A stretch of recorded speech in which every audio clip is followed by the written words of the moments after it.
Hello everyone. You are listening Darkwood Tales podcast, and I am here to tell you true deep wood stories. Close your eyes and enjoy. A shadow crossed my path, too fast to catch, but too real to ignore. It passed between the sagging pine boughs with the swift certainty of something that had always belonged here. In these woods thick with silence and rot. At first I told myself it was a trick of light. Sun splitting through clouds, breeze shifting branches.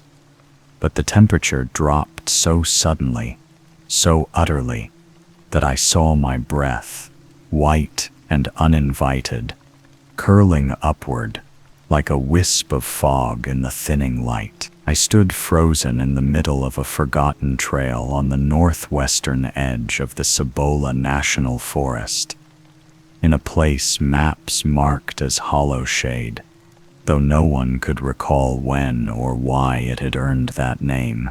Dr. Judy Marrow, once a celebrated voice in the field of southwestern folklore, now little more than a cautionary tale passed between adjuncts, had come here chasing ghosts, not the kind that rattled chains or called your name in the night, but the deeper kind, the sort made of symbols and blood, and whispered truths buried beneath generations of superstition. I had told my department chair I was pursuing research for a pending publication on regional myth cycles. That was a lie, of course. What I was really chasing was something older, something half-remembered from a letter my grandmother once read to herself in the dark, mouthing the words silently as if the ink were fire against her tongue.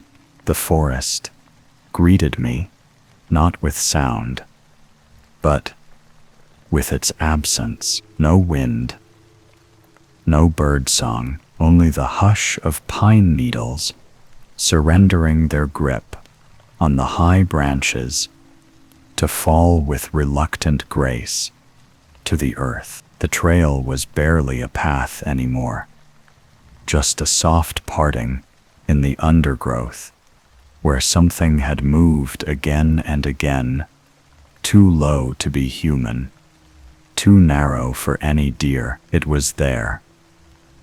I found the first of the blood-stained handprints, dark rust against the pale bark of an aspen tree. Fingers splayed wide, small like a child's, but with claws where fingernails should have ended. I studied it with the detached air of an academic, notebook open, pen scratching observations, even as unease pooled in my chest, like ink on blotting paper.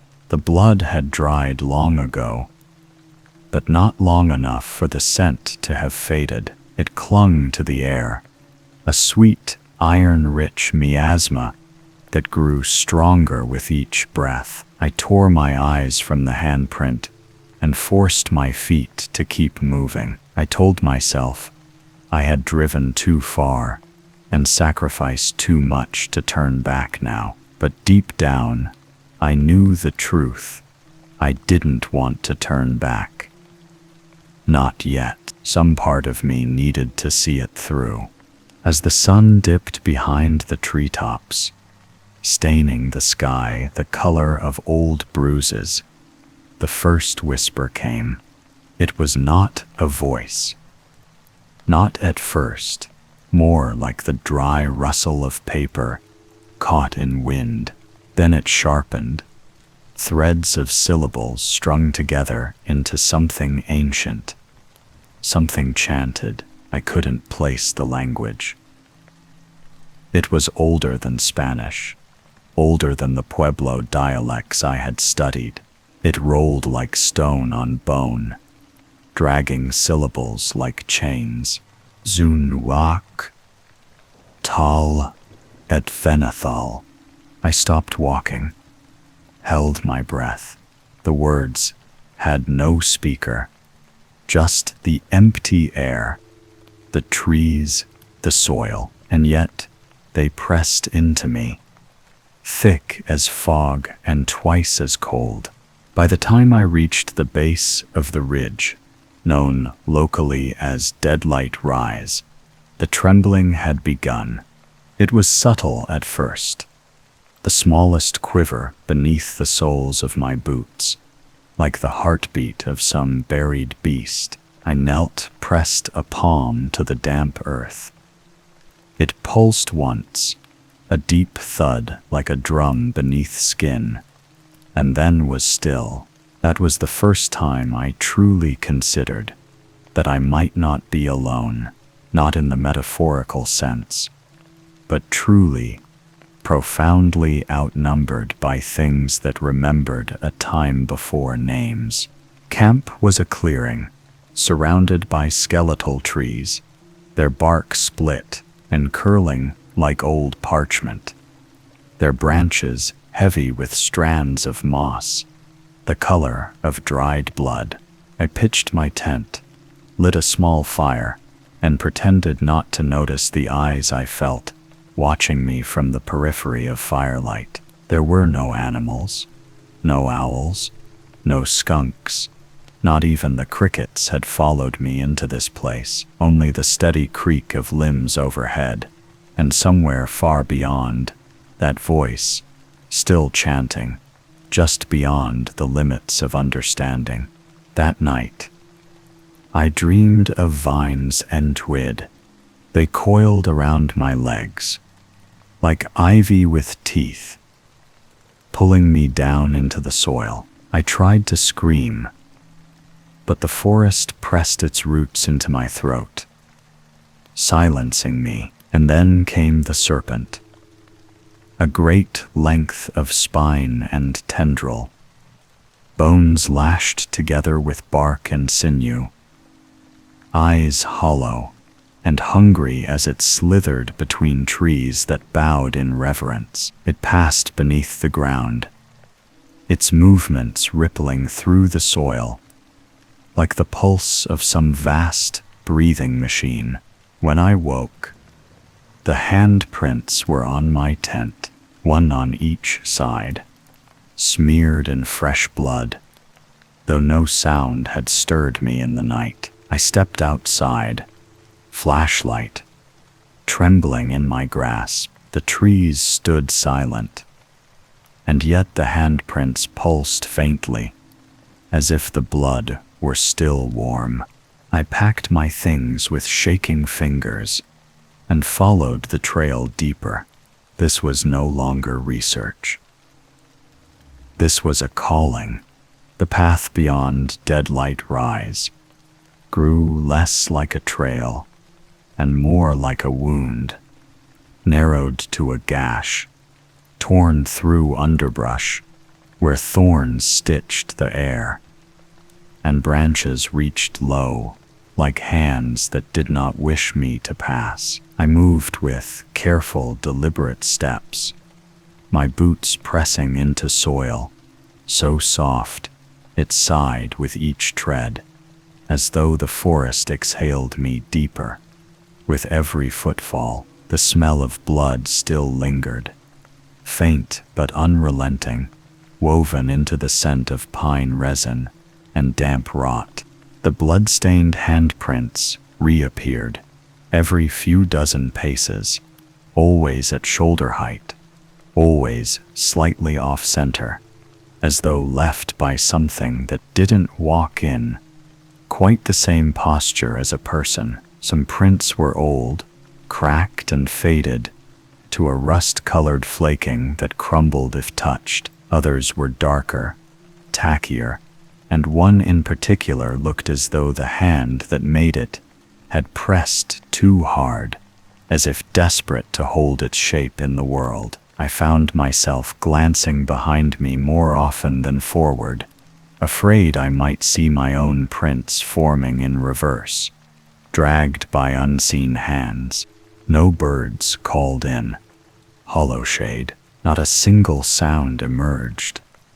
but the occasional distant crack of wood under pressure, as if the trees themselves strained beneath some invisible weight. The silence became a second skin, clinging, suffocating. I tried speaking aloud, more to break the silence than anything else. My voice sounded false, brittle against the thick hush. Judy Merrow, University of New Mexico, I announced, as if this mattered, as if names and credentials could shield me from whatever had taken hold here. Field research, folklore recovery, non-invasive. My tone cracked on the last word, and I hated how small I sounded in the open. Then, as though in answer, the whispering returned. Only this time it didn't come from the trees or the wind, but from beneath my feet. Venethal, Uha, Ceylon. It was closer, clearer, no longer like a language carried on wind, but as if the earth itself were speaking. The syllables vibrated in the soles of my boots, crawling up through my bones until they seemed to hum just beneath my skin. I stopped moving. The trees swayed, though there was no breeze. A shiver climbed my spine, unspooling slowly. There was something alive beneath hollow shade. Not alive like an animal, or even a spirit. No. This life was slow, and buried, and wrong. It did not belong to flesh, but to soil, to bone, to things that should have stayed dead and buried, but had been called up by blood and time, and the echoes of their own name. I crested the top of a ridge, and nearly stumbled over a cairn, no taller than my knee, but built of bones, vertebrae, femurs, the slender ribs of something not quite human. Vines threaded through them like tendons, binding the pieces in a spiral, and at its summit, a skull, long and narrow, serpent-like, but with a human set to the eye sockets. The sockets had been stuffed with pine needles, and something black oozed from within, like sap that had never seen sunlight. I did not take a sample. I did not take a photo. Some part of me, deeper than reason, buried beneath the academic mind that had carried me here, knew that to touch this would be to invite its maker to follow. Instead, I moved on, deeper into the chokehold of green and silence. The trees began to change, no longer pine and aspen, but something older, their bark slick and black, their roots exposed above ground like ribs of a giant creature, rotting in the sunless undergrowth. The forest grew denser. What light filtered through the canopy was sickly, greenish, like sunlight caught behind spoiled glass. Then I saw the cabin. At first I thought it was a trick of the trees, shadows arranged into right angles, but it was real, half collapsed, and smothered in moss. The old structure leaned as though trying to disappear into the earth. The door was gone, the roof sagging, but inside I saw the glint of glass and rust, and something stranger. A small shrine made of twine and feathers, and at its center, a child's shoe, blackened with age and rain, resting atop a bed of dried blood. The notebook lay nearby. The pages were swollen and stiff, waterlogged and mold-eaten. Most were unreadable, but one page had dried flat against the wooden floor, sealed there by something sticky that flaked when I peeled it up. She spoke the name. The forest remembered. The vines bled. Now it watches and waits. Do not say it. Do not bleed. Do not look at the bones. Do not follow the handprints. There was no signature. Behind the cabin, the handprints returned in a frenzy. Dozens of them, small and large, clawed and human, some dragged downward, others smeared in frantic circles. They formed a spiral that led into a narrow ravine where the trees parted and the soil grew black and glossy like oil. My breath hitched. The ground trembled faintly beneath me, and with it, a hiss, faint but unmistakable. Not snake, not wind, something else. I stared into the mouth of the ravine and felt the strange sensation that the forest was leaning toward me. Every branch, every leaf, angling subtly in my direction, like a congregation waiting for a sermon. It was then that I saw it, just for a moment. Between the trees, a long shape, wrong in its proportions, gliding like smoke just beneath the topsoil. White ribs gleamed through the dirt. Vines wrapped around it like veins around a spine, and at its front, no eyes, no nose, only a skull, thin and needle-toothed, turning slowly in my direction before vanishing beneath the surface again. The bone-vine serpent. I did not scream. I could not. Something in me, locked tight, clenched against the rising tide of ancient panic that told me to flee, to abandon this place and all its secrets. But I had come too far. I had crossed whatever threshold this forest had drawn, and now I was inside. The voice came again, this time not a whisper, but a command. Valenek, Selendrak, Venethal, and the forest shivered around me, as if exhaling for the first time in centuries. The sky had begun to darken, not with the ordinary fall of night, but with something more unnatural, something slower and heavier, as if the forest were drawing a veil across the sky, denying the moon and sun their place in the world above. The light drained from the ravine, not as a gradient, but as a sudden shift, like color bleeding out of a photograph. I stood on the edge of it for a long time, uncertain if I had the strength or the right to descend.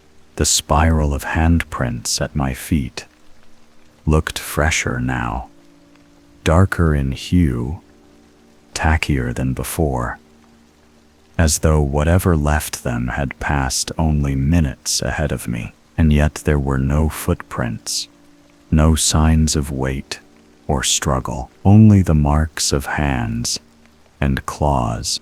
I descended. Each step down into the ravine felt like walking into the mouth of something asleep and dreaming of teeth. The earth was soft, spongy, slick with something that smelled faintly sweet, like decay wrapped in flowers. The walls of the ravine sloped inward the deeper I went, until I realized I was no longer descending a natural path, but entering something that had been hollowed deliberately. The pattern of the walls, the sinuous flow of vines braided along their surface, suggested no tool had shaped this corridor. It had been grown. Something in this forest had bent root and bone to its will and carved a throat into the earth, for itself, and now I was walking down it. A solitary offering, with a satchel full of field notes and trembling hands. The voice followed me. It came from no direction I could name, but it was near. Its cadence changed. Less ancient chant, more incantation. A calling, not to me, I realized. About me. I was being spoken into place. Venurik sel drahun, valek nar eit marhun, _ I whispered the words back before I realized my lips had moved. They came out smooth, as though I had always known them. The bottom of the ravine widened into a clearing where the earth had collapsed in on itself, forming a basin thick with moss, bones, and a choking black vine that pulsed like muscle. My flashlight flickered as I stepped into the heart of it. The light caught a glint of silver, metal, partially buried in the soil. I crouched. It was a belt buckle, and beside it, buttons, a torn strip of cloth, a shoe. They were half swallowed by vines, which curled possessively around them like fingers. Human remains. The bones weren't just scattered.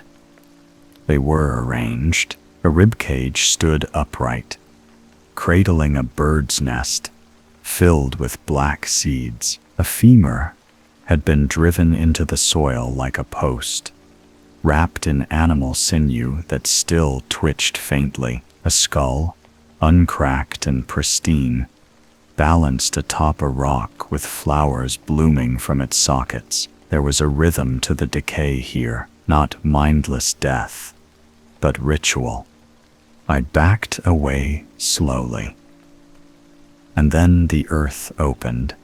It wasn't violent. There was no crash, no spray of dirt. The ground simply fell inward, silent and smooth, as though it had been waiting for me to reach this exact point before surrendering its secret. Beneath the hollowed basin, a chamber had been carved, lined with roots that pulsed faintly with reddish light, as if the forest's blood ran through them. I dropped into it without thinking. The descent was shallow, no more than a few feet. But I landed hard, twisting my ankle. Pain lanced through me. I gritted my teeth and limped forward, drawn by the rhythmic hum that vibrated through the roots, like a living heart. In the center of the chamber lay a stone altar. But it wasn't stone. It was bone-flattened vertebrae, arranged into a table, fused with vines that rose from the floor and curled upward like horns.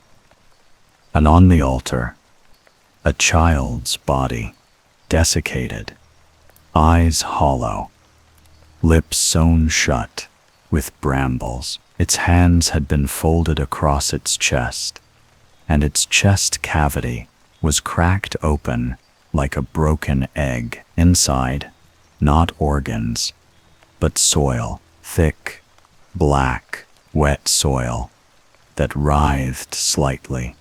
As I stared, I stumbled backward and collided with something warm. It should not have been warm. I turned, and there it was. The bone-vine serpent did not rear, did not lunge. It simply rose, slowly, gracefully, bones laced together with bark and tendon, its spine arching like a question mark suspended in the gloom. Its skull bore antlers made of knotted roots, and its mouth, if it had a mouth, was a split seam of thorns that rustled as they moved. Its eye sockets were hollow, but I felt it seeing me, not looking, seeing inside, through time and skin. It did not attack. It exhaled, and the chamber responded. The roots throbbed, the vines writhed, the blood within them brightened to a furious, pulsing red. The forest above groaned, the trees shaking not with wind, but with some deeper force that moved through the earth like a wave. I fell to my knees as the words of the curse returned, louder now, right beside my ear. The blood is seed. The seed is soul. Speak its name and feed the soil. The child's body convulsed on the altar. I turned away, crawling, scrambling for the edge of the basin, only to find the vines coiling up around my ankles, slowly, but with intent. They didn't pull, they waited. The bone vine serpent drifted forward, not to kill me, to offer. In that moment, I understood the blood-stained handprints, the whispered curse, the missing people. This was not random horror. This was sacrifice. This was tradition. The forest did not claim victims. It accepted offerings, and those offerings kept the balance between the buried and the living. It wanted my blood, not for death, but for continuance. I was the seed now, and the forest was hungry. I did not scream. The vines around my ankles pulsed in tandem with the roots above, tightening ever so slightly, not cruelly, not even insistently, but as if coaxing rather than restraining.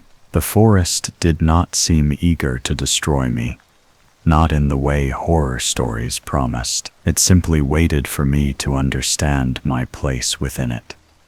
The bone-vine serpent loomed, not striking, but circling. Its movement was soundless, the way a glacier might move beneath water, enormous, unhurried, patient. Its long skeletal body coiled along the outer ring of the bone chamber, dragging thorn-laced vines behind it like a cloak. And as it moved, the whispering returned, not from the trees, not from the creature, but from the soil beneath me. It chanted in pulses, as though through the breath of the earth.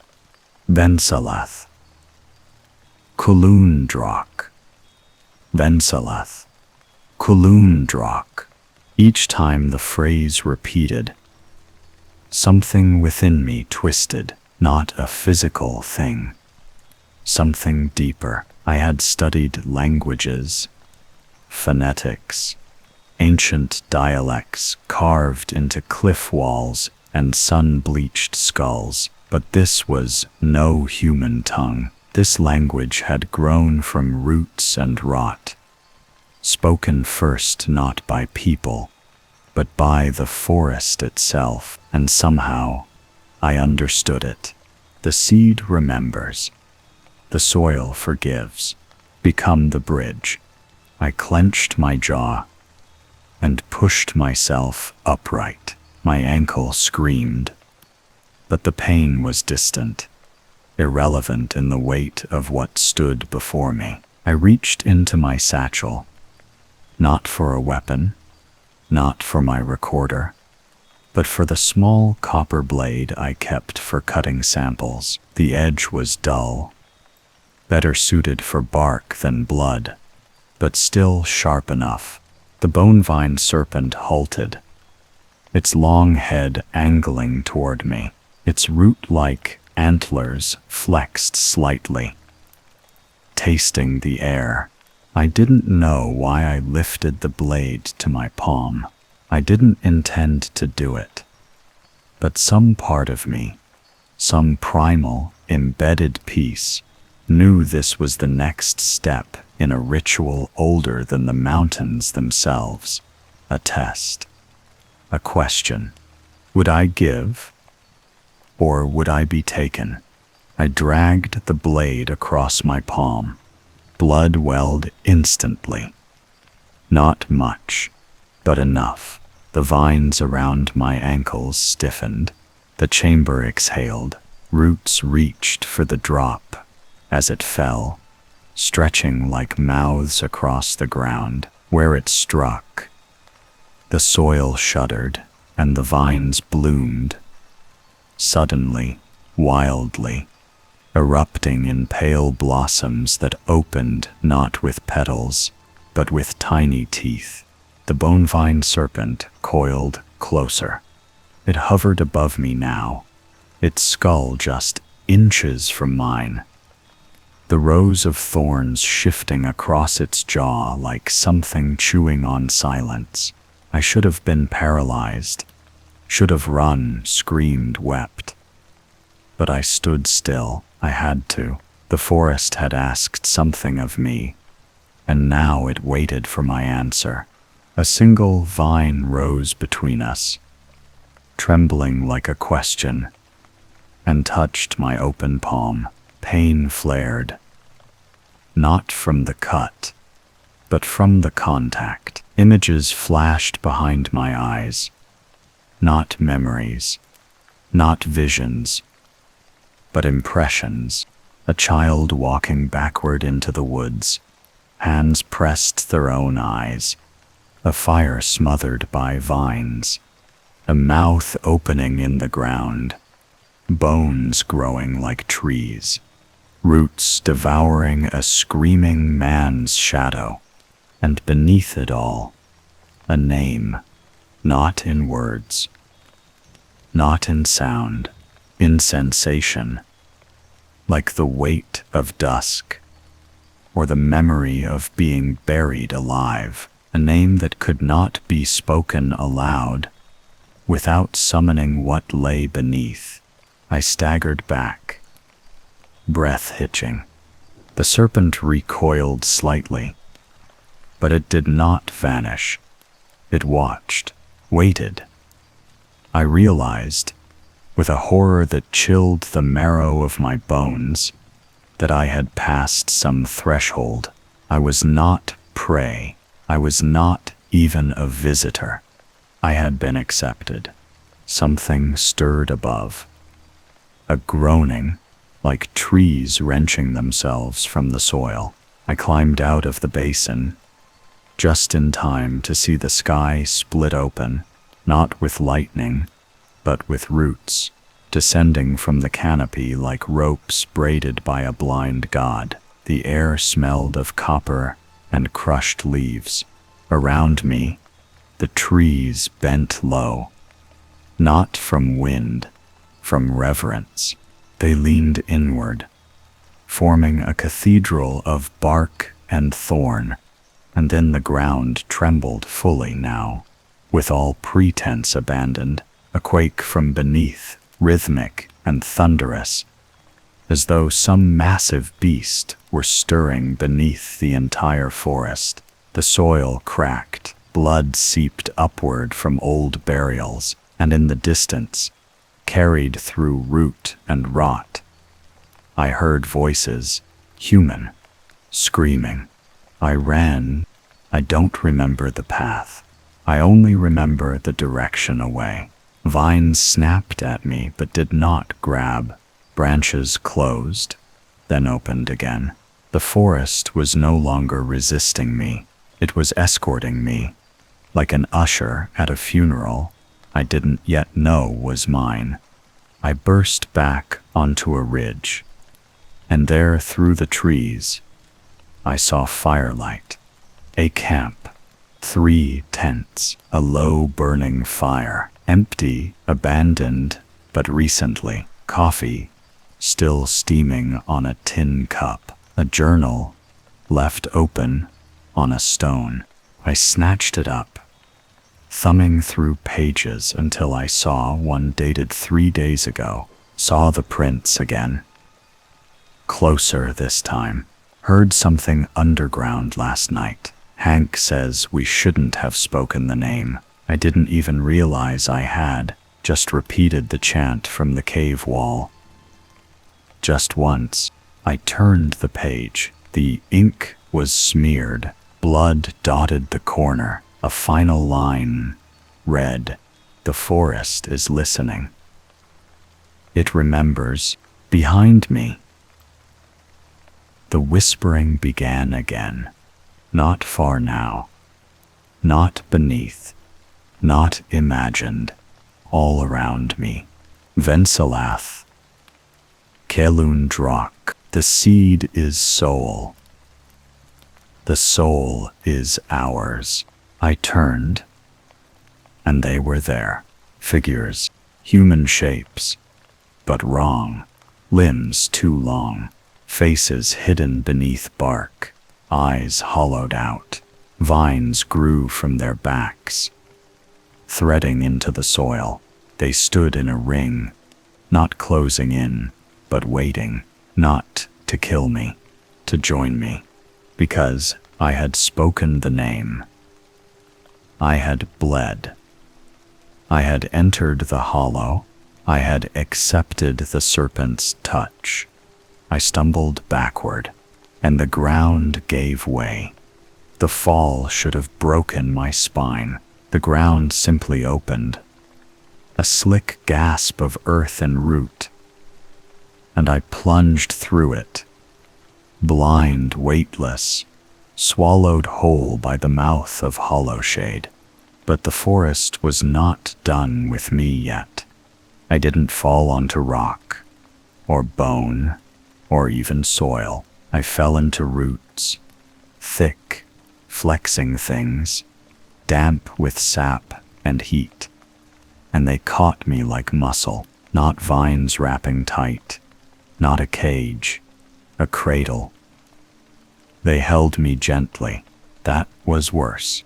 Above me, the ring of figures gazed down from the breach. Their outlines flickered in the fading light. Not from flame, but from motion, like film played too fast, blurring their shapes into a smear of human memory. Something once known, now twisted. Bark peeled from their faces, like masks curling in heat. I saw no mouths, yet heard the chanting clearly now. Vensalath. Vensalath. The seed must sleep. The roots lowered me with glacial grace. I slid deeper into the bowels of the forest, past skeletal trees whose bark grew inward, past nests made of vertebrae and raven feathers, past walls of earth where human faces bulged from the soil like things trying to breathe. Each one had its eyes closed. Each one looked just like me. My mind fractured at the edges. Rational thought slipped, replaced by something older, quieter, like water seeping between stones. I no longer remembered what day it was. My name, only the pull of the serpent's voice, the urge to obey, and still, the earth pulsed, not the small shivers of root movement, but great convulsions, like the heartbeat of something birthing itself from below. The deeper I was pulled, the more the forest lost its form. Trees gave way to arteries, vines twined with nerve. I passed what looked like a boulder, until I saw fingers protruding from the stone, dozens of them, half swallowed by moss. The roots set me down gently on a platform of bone. The chamber around me had no ceiling, only the sky of the forest's underbelly, black with limbs and blossoms that glowed like fungal lanterns. The serpent was already there, coiled like a deity atop a spiral mound of skulls. It lowered its massive antlered head and brushed its thorns against my temple. I did not flinch, because I remembered a story I'd read in grad school long before the disillusionment, long before the tenure committee, long before the divorce and the drink and the growing numbness that had driven me back into the field for one last paper. It was an oral myth from this region. Brief, dismissed, annotated in the margin with possibly a mistranslation, seems to refer to a spirit of renewal or disease, but it wasn't a mistranslation. I saw that now. The bone-vine serpent wasn't death, it was continuity. An immune system of the earth, a recycler. What the forest could not bury, it reclaimed. What it could not forgive, it repurposed. And I had spoken its name. The serpent opened its mouth. Not wide, not in a roar, a slight parting inside. No tongue, no throat, just a mirror, not glass, bone, polished, smooth, old. I leaned forward, despite myself, and I saw not my reflection. I saw the next me, eyes hollow, skinned, cracked, vines growing from my spine like wings. She looked calm, not dead, not in pain, just repurposed. And then the forest spoke again, not with voices, but with movement. The entire chamber shifted, rising slowly, as if the forest were pulling breath through its lungs. I looked around and saw the others, not the ones from the ridge, not hallucinations, other professors, other scholars, other curious souls who came seeking folklore and found the marrow of myth instead. Some were fused into the walls, some knelt beneath vines. One wept, her tears turning to sap before they reached the floor. None screamed. All had seen the mirror, and all had chosen silence. But I still had a voice. Why me? I asked. No answer, only the low rattle of the serpent's tail, an echo that bounced between the roots like distant thunder. Then the chanting changed. Blood for bloom, flesh for fruit. Sleep now, speaker. The roots surged. They wrapped around my wrists. Not tight, not rough, like hands. Like old friends, they pulled me toward the center of the altar. Not the same one as before. This was older, larger, woven entirely from human ribs and tree bark fused together, stained red, as I was laid upon it. The forest sighed, not wind. Breath. Above me, the canopy pulsed with red light, and I realized it was veins, the entire forest. Beneath the illusion of tree and moss was one vast, living body, and now it had a new heart. Night, the bone-vine serpent, wrapped itself around the altar. Its bones rattled like chimes. Vines curled into my cut palm. Drinking, I gasped, not in pain, but in a strange, swelling understanding. This wasn't death. This was conversion. I felt my blood leaving. But I wasn't growing cold. I was growing still. My thoughts slowed. My breath shallowed. Roots began to grow into my spine. A flower opened in my throat. I tried to scream, and instead released a plume of pollen. The last thing I saw was the serpent's eyes. Empty, eternal. The last thing I heard, but was my own voice, rising from the trees above, speaking the curse again. Only now I understood its true meaning. The blood is seed. The seed is soul. Speak its name, and feed the soil. Somewhere, far above, on the edge of Hollowshade, a pair of hikers paused on the trail. One pointed to something strange on a tree. A red handprint, fresh and glistening. I thought this place was abandoned, one whispered.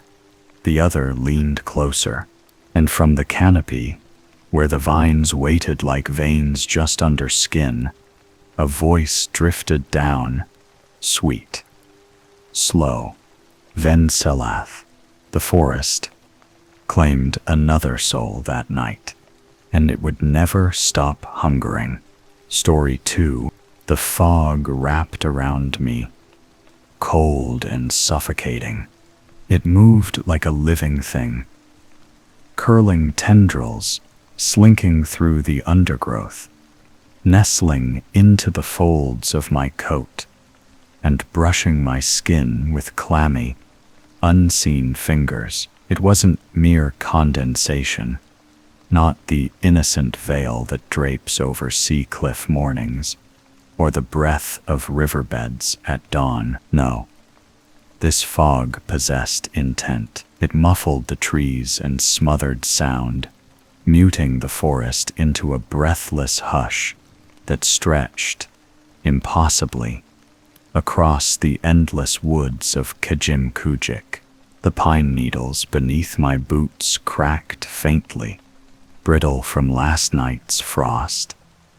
And though I paused often to listen, foolishly hoping for a bird's cry, the chitter of a squirrel, the wind through branches, nothing greeted me but that same dense, pressing silence. Even the trees, those ancient guardians of the Nova Scotian wilderness, seemed hesitant to stir.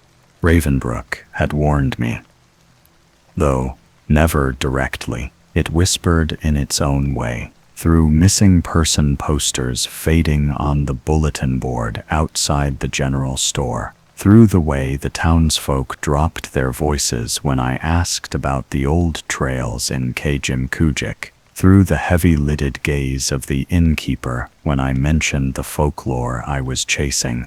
This forest doesn't forget, Shed said, her voice crackling like old paper. And it doesn't forgive. I had smiled then, notebook in hand, feigning ease. But the truth was, I'd felt it already. Felt the weight of the place from the first moment. My tires crunched over gravel at the trailhead. I was not wanted here, but I was needed.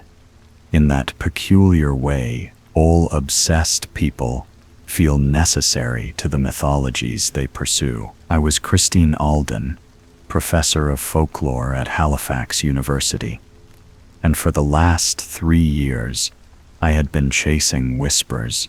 They called it the Hollowing, a cursed stretch of woodland, hidden somewhere within the heart of Kajimkujik, a place unstuck in time and tangled in forgotten lore, a place that appeared and vanished like a mirage. The Hollowing was not marked on any map, and those who claimed to have found it spoke in riddles or not at all. I had spent the better part of a decade cataloging old Mi'kmaq stories, mapping disappearances, studying the faded margins of explorers' journals. All signs pointed here, to the very trail I now walked, swallowed whole by the fog and silence.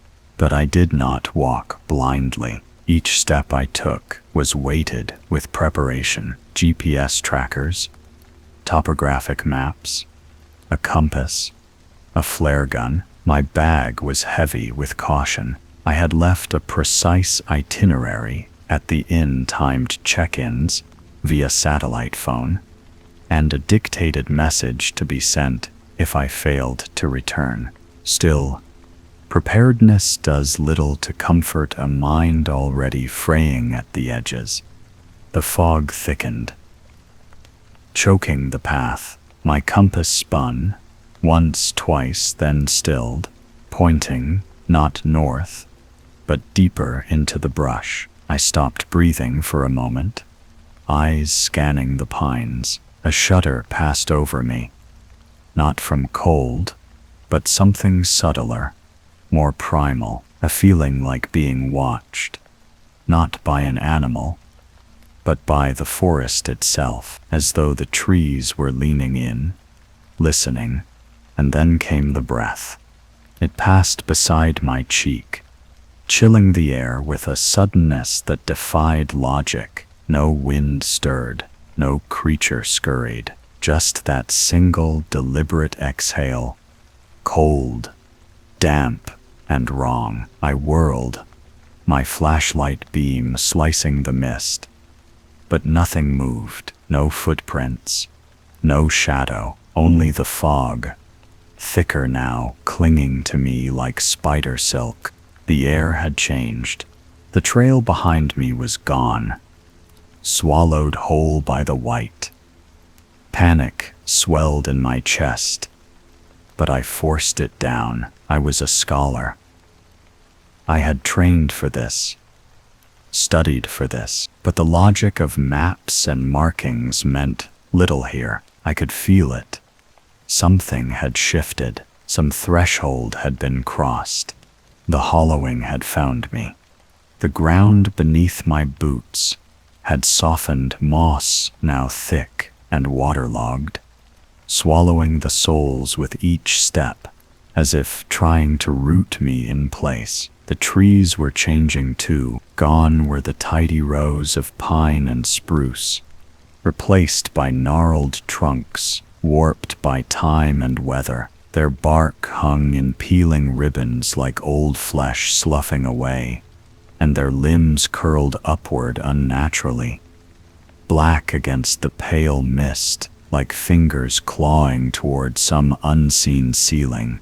There was no sound but my breathing, and even that felt intrusive, too loud, an offense to whatever ancient order presided here. I kept moving, not because I knew where I was going, but because stopping felt dangerous. Enough, standing still, in this silence, felt like an invitation, the kind you don't return from. An hour passed. Maybe more. The light never changed. The sky overhead was an opaque sheet, smothering the sun in permanent twilight. I glanced at my watch. The digital face blinked, then went dark. I tapped it. Nothing. Reached for the GPS tracker. Flickering, static. Something laughed. Not out loud. Not in the way a person laughs, but in the creak of branches and the squelch of the moss. A laughter without mirth, without voice. I spun again, heart hammering, and that was when I saw them. Vines, at first glance, they were unremarkable. Thin green coils snaking along the ground, up tree trunks, vanishing into the underbrush, but they weren't there before. I was sure of it. I'd passed this particular stand of cedar not 10 minutes earlier, and the forest floor had been clear. Now they coiled everywhere, subtly shifting, inching like serpents when I wasn't watching. One lay across the path in front of me, thick as a wrist, glistening. I stepped over it cautiously. resisting the urge to run. That's when I felt it, a slow, cool pressure around my ankle. I looked down, and the vine was already tightening. With a strangled cry, I lurched backward, wrenching my foot free. The vine snapped forward like a whip, slapping the earth where I'd stood a heartbeat before. I didn't wait to see what else it could do. I ran. The forest blurred past in grays and greens, but the vines followed, trailing from the canopy, slithering from hollows in tree trunks, sliding through the moss like blood through water. They did not move quickly, but they did not stop, and I began to understand the stories, the old legends whispered by those who dared not name this place. They were not plants. Not really. They were something older, parasitic things, born of this cursed wood, thriving in the hollowing, drawing strength from its unnatural heart. They crushed slowly, the stories said, deliberately, drinking every scream, every final breath. The terrain shifted beneath me, sloping downward, slick with rot. My foot caught on a root, and I tumbled, sliding through a tangle of brambles that clawed at my jacket and skin. I hit the bottom hard, winded, staring up at the canopy, high above. That's when I noticed the branches. They groaned. I struggled to my feet, soaked and shivering. The forest had changed again. The trees were black now, bark blistered and oozing sap the color of rust. The vines hung like curtains, swinging gently though no breeze stirred. There was no more trail, only tangled growth and the heavy, humid breath of the hollowing. I didn't know where I was anymore. North, south, it didn't matter. The only direction that mattered was forward. Somewhere ahead lay the passage.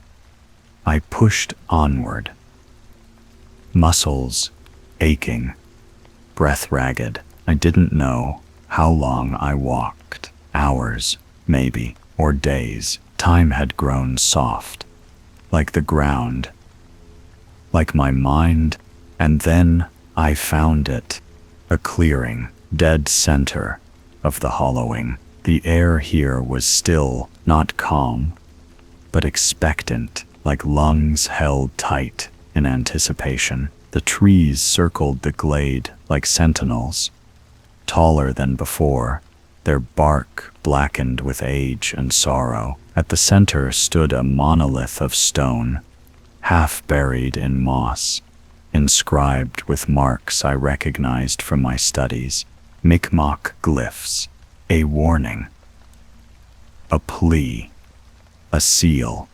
I stepped closer, hand trembling, reaching out to trace the carvings. A whisper passed through me. It wasn't in my ears.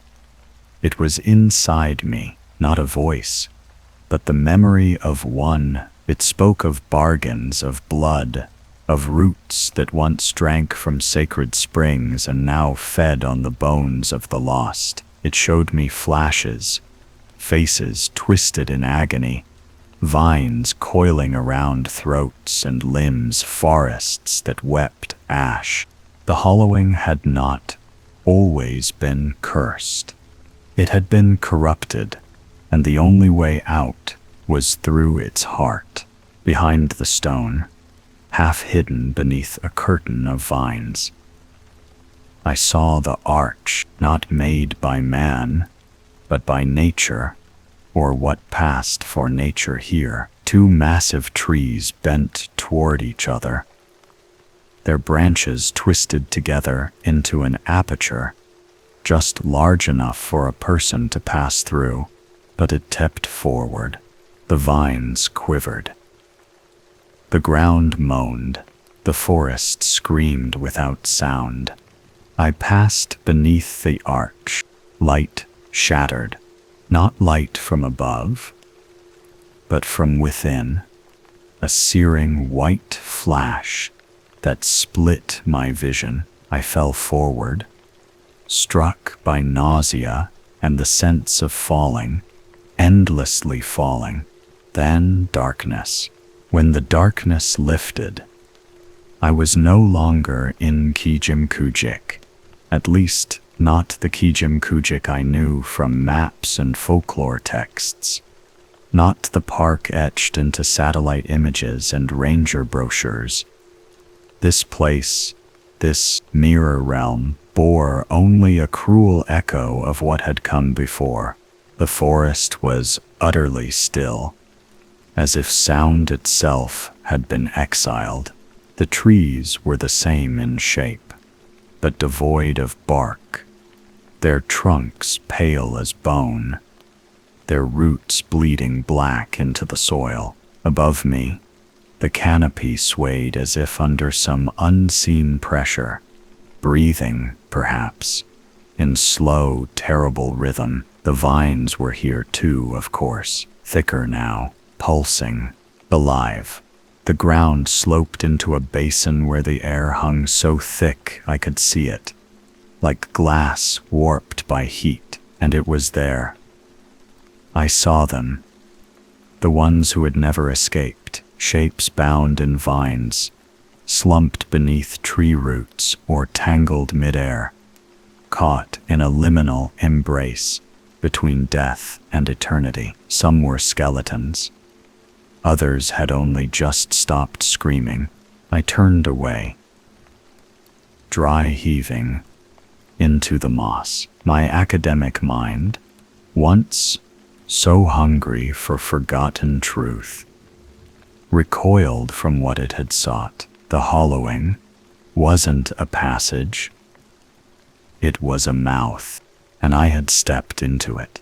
Still, I moved forward, not because of bravery or even clarity, but because something in me refused to stop. Maybe it was madness. Maybe it was the same madness that had pulled the other folklorists and wanderers into this place before me. Something about this cursed wood calls to the curious, the lonely, the obsessive. We who catalog the shadows of the world are always first to be devoured by them. I began to hear the groaning again, low and ceaseless, rising from the trees like a funeral dirge. Every branch sagged with invisible weight, every leaf trembling under a sorrow that no forest should bear. The sins clung here, fossilized in bark and rot, rituals gone wrong, offerings refused, the desecration of something sacred long before Ravenbrook was founded. My feet led me to a clearing deeper still, where the vines converged in a black mass, so dense it looked like an altar, and atop it, a figure. It was not dead. Not exactly. An old man, emaciated and pale, eyes gone completely white. He did not speak, but his jaw moved endlessly, as if chanting without breath. The vines cradled him like a throne, but I could see their true function. They were feeding on him, slowly, intimately. His ribcage rose and fell once every few minutes, barely perceptible. I knew, without needing explanation, that he had once been, like me, a scholar, a seeker, and that he had found the truth. I was still piecing together. I stepped closer. Compelled, my fingers reached out. The moment I brushed the vine altar, the man's eyes snapped to me, and he screamed. Not a sound, not aloud. The scream was inside my mind, ripping through my memories. Through years of quiet study and lonely nights in libraries and dimly lit archives, he screamed all he had seen and all he had become, and in that moment, I understood. The hollowing was alive. It was not a place.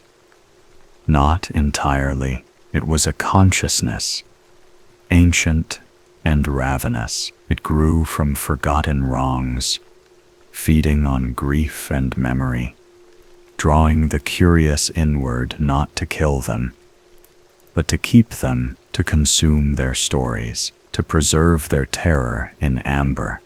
And now it had me. The vines surged. I turned and ran, blind through the forests, otherworldly halls, branches clawing at my face, the groaning rising to a fever pitch.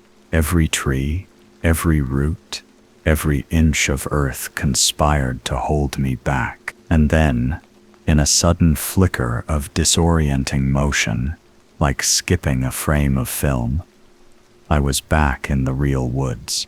I stumbled, gasping, into moonlight. The air was lighter, colder. The fog thinned. The normal sounds of Gejim Kujik returned. An owl, the distant hoot of a loon, the wind through pine. But I didn't stop running, not until I reached the edge of the forest and saw the gravel road, the faint orange glow of the Ravenbrook Inn flickering in the distance. I collapsed there, on the shoulder of the road, sobbing into my dirt-caked hands. Someone must have found me. Perhaps a hiker, perhaps a ranger. But I don't remember their face. I don't remember the journey back to civilization. I only remember waking up in a hospital bed with bark still embedded in my palms and a voice hoarse from screaming. I told them I got lost, that I fell, that I was hallucinating from hunger or cold. They nodded and smiled and wrote it down, but they don't know what I saw. They don't hear the groaning of branches when they close their eyes. They don't smell the rot of unseen roots clawing beneath their bedroom floors. They don't dream of vines tightening across their limbs. Slowly, tenderly, like Galanton, Wanton, I escaped with my life, but not my sanity. They called it recovery. I called it waiting. The hospital smelled of bleach and resignation. Machines beeped politely in the background, as if afraid to interrupt the dead silence between the questions I couldn't answer and the answers no one believed. For a while, I tried to forget. I buried the events of Kajimkujik under a mountain of polite lies, therapy sessions, and the slow reintroduction of caffeine and sunlight. They discharged me after 17 days. "You're lucky," they said. "You survived." But I knew the truth. Survival implies escape. I had not escaped the hollowing. I had simply been released. Ravenbrook was behind me. Halifax ahead. I returned to the university, to my office stacked with yellowing texts and artifacts. I tried to immerse myself again in the world of folklore. Safe, academic, distant, but everything had changed. The myths had grown teeth. The margins in my field notes pulsed with new meaning. The stories of the Micmac elders, once cryptic, now screamed with clarity. I saw it everywhere. in every legend of woods that swallowed people, of vines that whispered of groves where time stopped. I stopped teaching. I told them I was taking sabbatical for research. That much was true. The hollowing had left something inside me. It began subtly. Nightmares at first, not of what I'd seen, but of what I hadn't, faces half-formed in the fog, voices speaking in a language I almost understood. Sometimes I would wake with dirt under my nails, once with dried sap crusting my fingertips. Another time, I found a pressed leaf in my bed, dark and veined with something that looked like blood. Then came the groaning, not from outside, but within the walls, in the wood of my floors, in the beams above my head, just under the threshold of hearing. I'd wake in the night, breath caught in my throat, convinced the ceiling was bowing, that the air itself was straining with the weight of something old and unresolved. I began to draw. I don't remember when it started, but one morning I woke to find my journal filled with sketches, sprawling root systems, twisting vines, branches shaped like grasping hands, pages and pages of them. The worst were the maps, detailed renderings of impossible geography, forests that curved inward on themselves like a Mobius strip, paths that ended in circles of stone or opened into pits of writhing black. Some nights, I heard a knock at my apartment door. When I checked, there was never anyone there, only a leaf or a single vine. The hollowing was calling me back. I returned to Ravenbrook in late October. The innkeeper recognized me. Her mouth tightened, her eyes avoiding mine as she handed me the key without a word. The air was heavier than I remembered, oppressive even in town. The fog clung low to the streets, refusing to lift even by noon. The trees around the outskirts were wrong, the colors too vivid, the bark too dark. I saw a sapling growing from the inside of a telephone pole. No one else seemed to notice. I didn't go back into the forest. Not yet. Instead, I wandered the town, piecing together what I'd missed. There had been new disappearances. A young couple last spring, a hunter in July, a park ranger just a month ago, whose truck had been found by the trailhead with the driver's door flung wide and deep scratches across the windshield. The locals said less than before, but their silence was louder. The university had stopped funding my research. I didn't care. I had long since stopped writing for them. I wasn't studying the hollowing anymore. I was answering it. It was on the fourth night that I saw her, a girl, no older than 12, standing in the woods beyond the motel parking lot. She didn't move. Her dress hung in tatters, and her hair was caked with soil. She stared at me with blank, knowing eyes.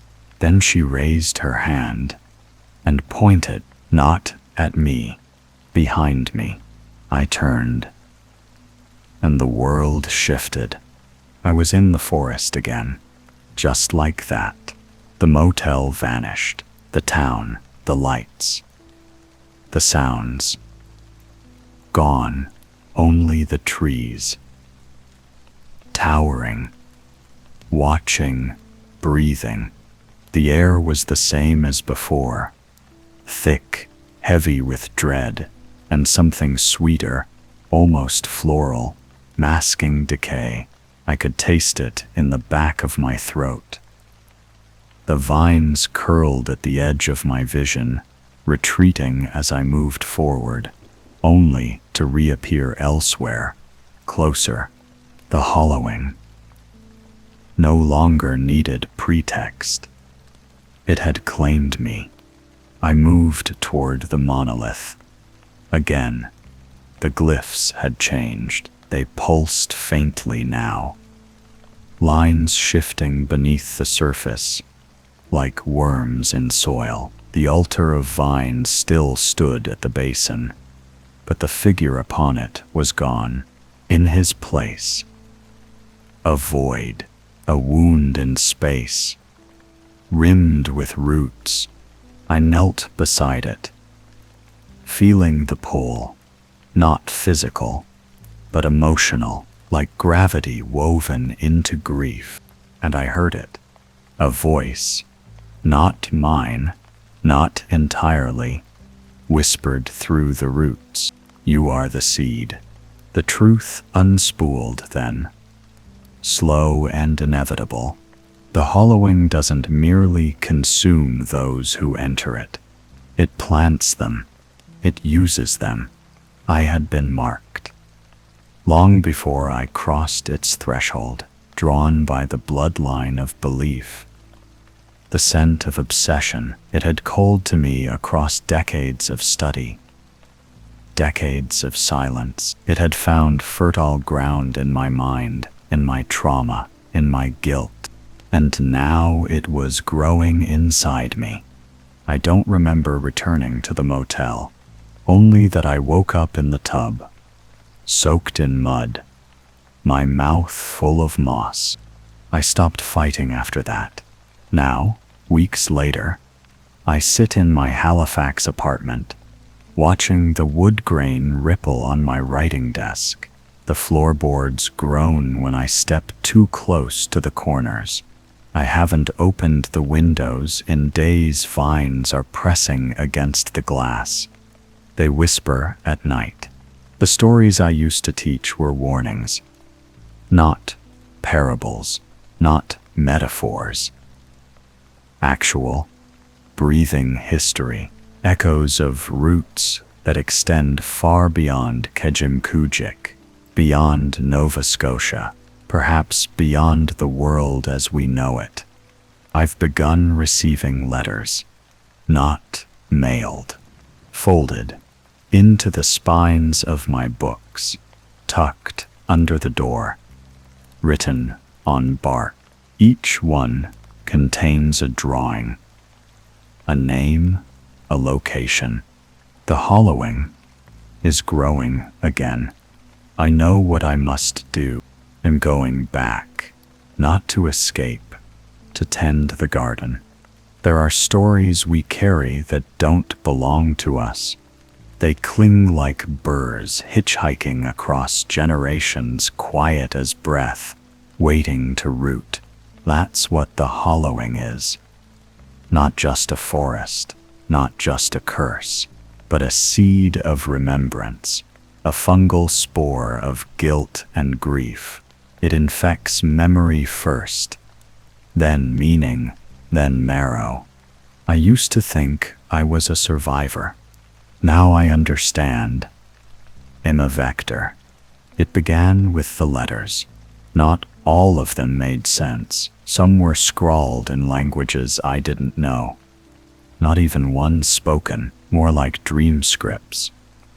Like the scratches made by a dying hand in wet ash. Some were just drawings, trees bending at impossible angles, faces hidden in bark, eyes staring from roots. A few contained names, mine sometimes written backwards or sideways, paired with phrases like "you are the echo," or "we forgot you once," or "tell our stories before they bloom inside you." One, though, was different. It came folded inside a book I didn't own. A Mi'kmaq myth compendium, bound in rotting leather.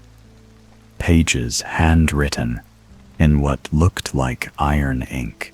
I had no memory, of placing it on my shelf. No memory of even acquiring it. The letter inside was addressed to me. Christine, you are the third. The hollowing doesn't choose. It remembers, it finds what we bury. You felt it, haven't you? The bleed, the spreading. It will reach Ravenbrook again. It always starts there. That's where it sleeps. But its roots run through us all.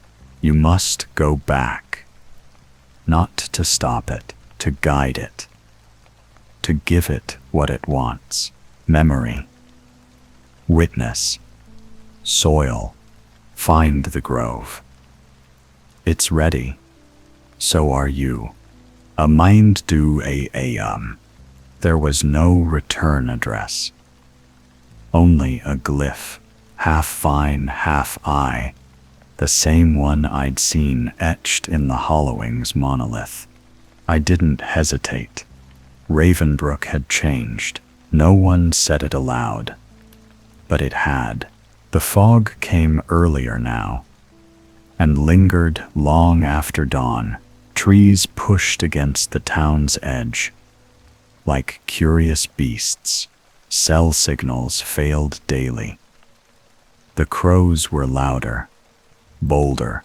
The innkeeper didn't look at me this time, just handed over the key and shut the door before I could speak. I wasn't here for them. I was here for the grove. I found it by walking in a pattern I didn't know I remembered. Left past the stone-tooth stump, north until the river bends counterclockwise, through the hollow birch. Yes, through, crawl, don't flinch, and then where the sun never touches, through the ring of 7 moss-covered cairns, and there it was, the grove of memory. Not a place, a presence. The air hummed with it. Like a cello string beneath your skin, the trees formed a perfect circle, their trunks twisted into spirals of pale bark and vain dark knots. At the center, a pool, black, still, reflective, not of the world above, but of the faces of the lost, the ranger, the couple, the folklorist before me, my mother, myself. I fell to my knees. This was not vision. This was unveiling. It took me days to realize what the grove wanted. It was not death, not worship. It wanted story, not the sanitized tales we tell around fires or write into journals, not myth, but memory, roar, unfiltered. The truth beneath metaphor, what we are when no one watches. It wanted to become the stories we refuse to carry. And so I gave it mine. I spoke aloud, every hidden thing, every lie I'd told, every person I'd failed, every longing I'd buried. I laid it all bare, and the vines listened. They pulsed in rhythm with my voice. They didn't strangle me. They cradled me for hours, maybe days. I slept in their embrace, dreaming of roots twining through books, classrooms, hospitals, airports, the hollowing spreading. Not like fire, but like understanding. Quiet, viral, deserved. I awoke with a mouth full of soil and a new compulsion. I returned to Halifax. Not alone. The hollowing was inside me now, woven into my cadence, my breath, my words. The more I told my story, the more I saw it take root in others. First, my former TA, Jamie. She listened patiently as I poured out my hallucination, then grew pale. Later that week, she withdrew from her PhD, citing nightmares of the forest. She hasn't been seen in over a month. Her voicemail plays static now. Then Dr. Farrell, my old mentor, he laughed off my story, dismissing it as stress. But I saw the way his hand trembled, the way he stared too long at the bark of a tree outside his office. His wife found him sleepwalking into the woods behind their home days later, whispering in a language no one knew. I am not haunting them. I am seeding them. It's not a curse. Not anymore. It's a migration. The hollowing was never meant to stay buried. Forests move, roots spread, and so do stories. We carry them whether we intend to or not. Every town has its Ravenbrook, every forest its grove. We have simply forgotten their names until now. I've stopped denying what I am. I am a gardener. My body itches sometimes beneath the skin, especially around my spine. I know they're growing there, quiet and patient. Vines. Not to strangle, to tether, to remind. I wake some nights with soil on my sheets. Once I found sap dripping from my ear. It doesn't hurt. It feels like memory. I've sent out new letters. Not warnings. Invitations. To folklorists. To wanderers. To those who dream of groaning trees. The hollowing doesn't force anyone. It waits. And when you're ready, it welcomes you. Soon, I will return to the grove for the last time. Not as a guest, as root, as branch, as archive. I will not escape this time. I don't want to let it grow. The invitation came, not as a whisper, but as silence, a vacuum behind the eyes, an ache in the gut, not hunger, but gravity, something pulling downward, inward, toward soil. I knew the hollowing was ready. I could feel it in the way. Mirrors refused to show me clearly, in the static that buzzed at the edge of every sound, in the way strangers began to flinch as I passed them on the sidewalk, as though they heard branches cracking where my footsteps fell. The vines beneath my skin had hardened, not metaphor, not madness, wood. Before I left, I sent one final package to the university archive. All my notes, sketches, glyphs, and transcriptions wrapped in a leather folio stitched with bark thread. I included no return address, only a phrase written in red. We are what we bury. Then I boarded the last bus to Ravenbrook. It was empty. The driver didn't look at me, didn't speak when I stepped off. He turned the bus around and drove back into the fog without headlights. The forest was waiting. It always had been. There was no need to find the path this time. It opened before me, like a mouth. The trees did not sway, but they moved inward, curving, forming a corridor of bone-pale trunks and black earth. I walked barefoot. My boots had burst 2 nights before, split open by the roots that now bulged through the soles of my feet, like braided muscle. I was no longer a visitor. I was returning home, The deeper I walked, the quieter the world became.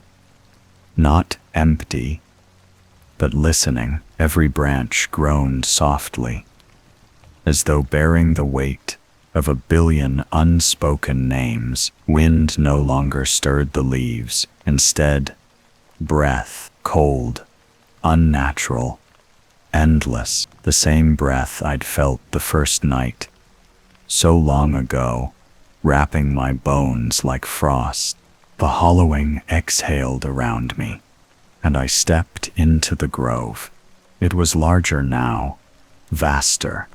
The trees reached so high they bent space. The pool had deepened into a chasm of still water, reflecting not sky but time. I saw not just myself, but every person who had stood here before. Dozens, hundreds, maybe more. Their eyes were dark, hollowed and gentle. No judgment, only witness. A monolith stood behind the pool now, no longer stone, but wood and bone, grown from the bodies of those who had been offered to the hollowing, and then reclaimed. Their limbs formed the spire, their spines curled in glyphs. Their mouths remained open, speaking without voice. I stepped into the circle and dropped to my knees. I placed my hands into the soil, and the forest bloomed. It didn't feel like death. It felt like remembering something I'd always known. The vines erupted from the ground, not to strangle, but to embrace. They wound around my limbs with the tenderness of a mother cradling her newborn. My mouth opened, not in scream, in surrender. I spoke, but not in words. I poured memory into the grove, my childhood, my first lie, my mother's weeping, my hunger for myth.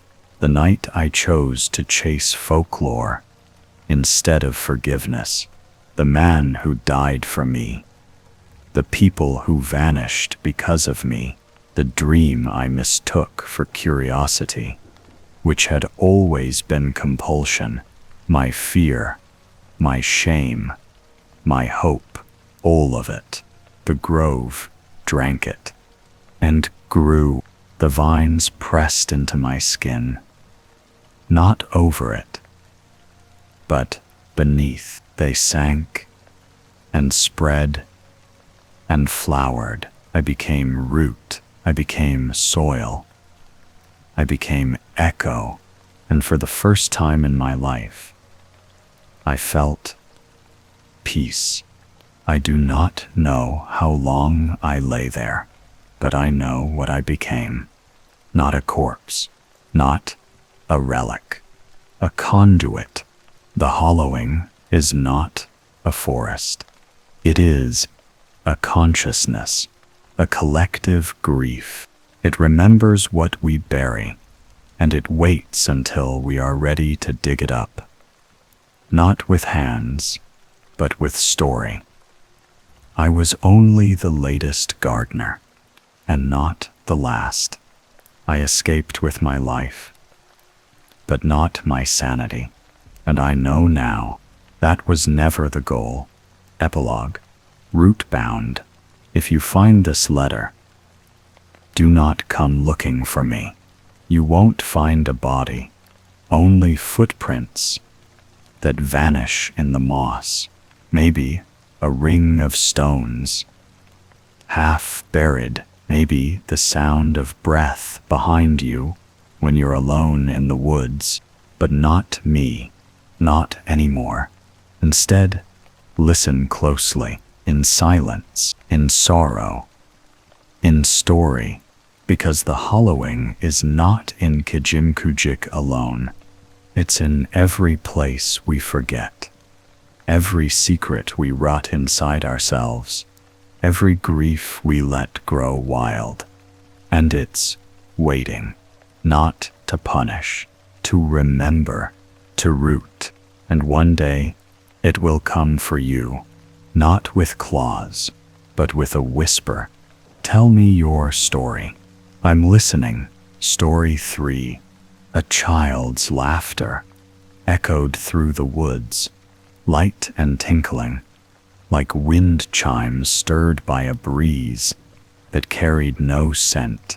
It rose from the deeper heart of the Kanawha forest with an unnatural clarity, slicing through the layers of mist that curled low among the trees, and then, just as suddenly, was gone. Andrew froze where he stood, the leaves crackling beneath his boots like brittle parchment. The laughter hadn't belonged here, not in these woods, not at this hour. He had spent years exploring forgotten ruins, collapsed mine shafts, abandoned sanitariums, and the festering crawl spaces beneath cities. But nothing about Duskmore, West Virginia, felt like those places. The air itself was too heavy, too still, as if the trees remembered something awful and were holding their breath in eternal dread. And it wasn't just the darkness that pressed in too early, or the absence of birdsong, or the uncanny way the underbrush seemed to twist away from the narrow trail. No, it was the feeling that he was being watched. He had told no one he was coming here. No friends, no online streams, no cryptic Instagram clues. The family cabin, his grandfather's, technically, had vanished off public record decades ago, swallowed by bureaucracy or something far stranger. A fire, perhaps, or time, or something the locals refused to name. Duskmore was a town whispered about in internet forums, the sort of place that didn't appear on GPS maps unless you knew exactly what to type. And even then, the results came back incomplete. An old coal mining town turned ghost hollow. It sat on the edge of the Kanawha State Forest, its skeletal remains wrapped in briars and silence. Andrew had seen a photograph once. A church without a steeple, windows black as eye sockets, and a sign that simply read "Repent." He stepped off the crumbling forest road and into the thicker trees, checking the hand-drawn map he'd found folded into a book on Appalachian folklore. The ink had smeared, but the path was still legible. Barely. It wound up a narrow ridge, crossed an old stone bridge, then curved toward a place marked only with a symbol, a spiral, tight and black. Andrew moved cautiously, hyper-aware of each snapping twig, each breath of wind that didn't quite touch his skin. The forest here felt wrong, not hostile exactly, but watchful, as though it had been waiting for him. The deeper he went, the more distorted the landscape became. Trees bent at impossible angles, forming cathedral arches of bone-white bark. Moss grew on both sides of the trunks, and always, just ahead of him, there was the soft flicker of movement, like candlelight. The grim wisp. He had read the stories. Of course, locals spoke of it in hushed tones, claiming it was a spirit made of sorrow and smoke, that it could take the shape of something you trusted, something you needed, and lure you off the path. Some said it was a lost soul. Others whispered that it was the forest's own will, hunting in silence. But all agreed on one thing: if you saw its light, you should never follow it. So, Andrew didn't. Not at first. he passed the stone bridge, a weathered arc lined with totems made from twigs and bones, and found himself staring at a long abandoned hunting blind, its walls leaning with decay. The windows had all been smashed, save one. He blinked. It was gone. Paranoia slithered through his chest like a worm beneath the skin. Writhing just out of reach, he clutched the map tighter and kept walking, telling himself it had been a trick of the light. A leaf. The wind. The air smelled of copper now. Vines snagged at his jacket. Roots twisted beneath his feet. The trees groaned softly, as if shifting in their sleep. The shadows deepened unnaturally.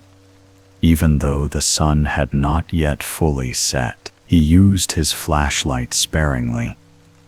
Not because of battery life, but because it only made things worse. The beam seemed to shrink rather than reveal, swallowed by the dark like water down a drain. Then came the laughter again, closer this time. He turned.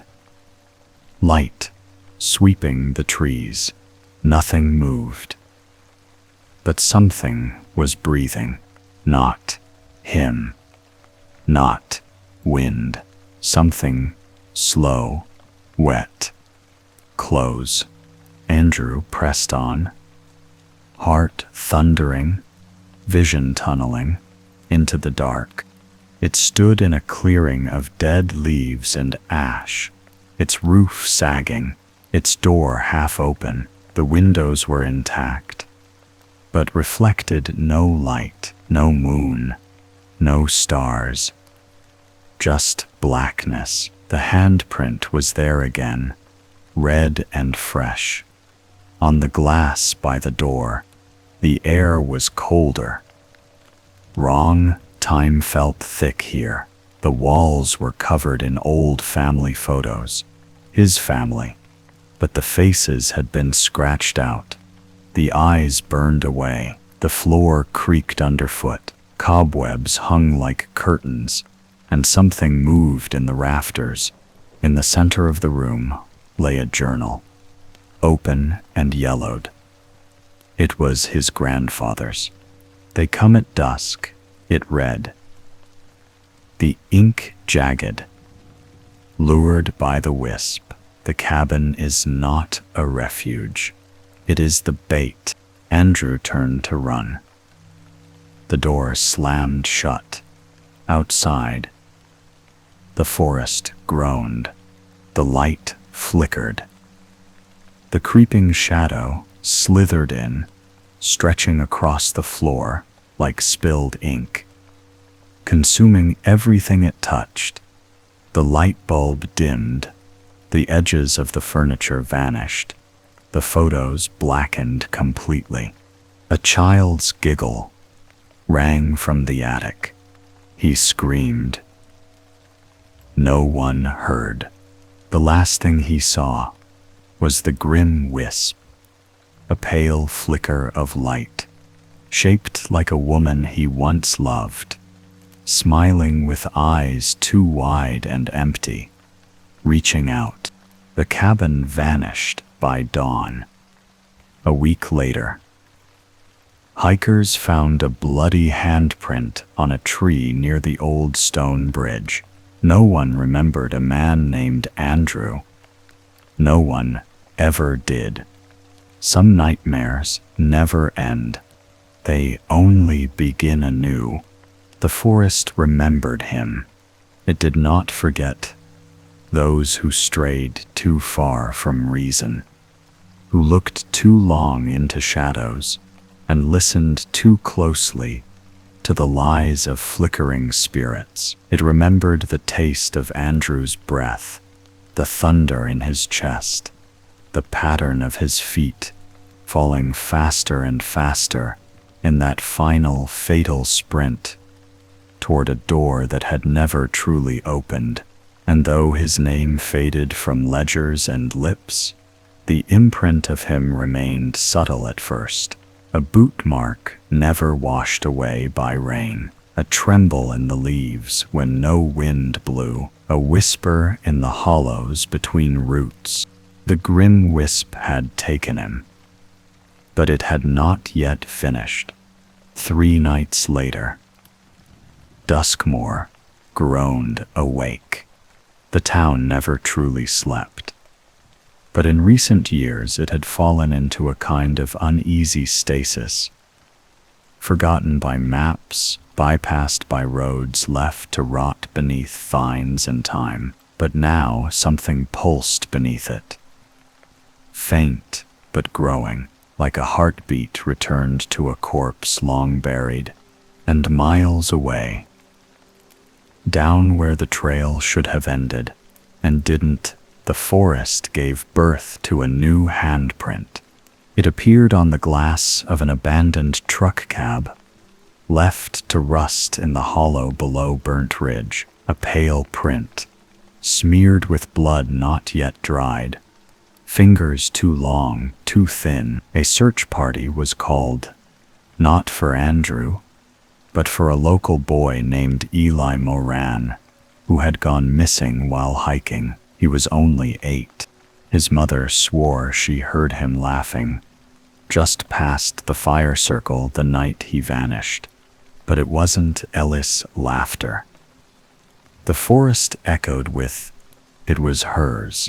Before the cabin, before the wisp, before Andrew, there had been others, tales half remembered by drunk uncles, hidden in the footnotes of county records, passed around campfires like contraband, the foundation of a house that was never built, a grove where nothing grew, a well that wept on moonless nights.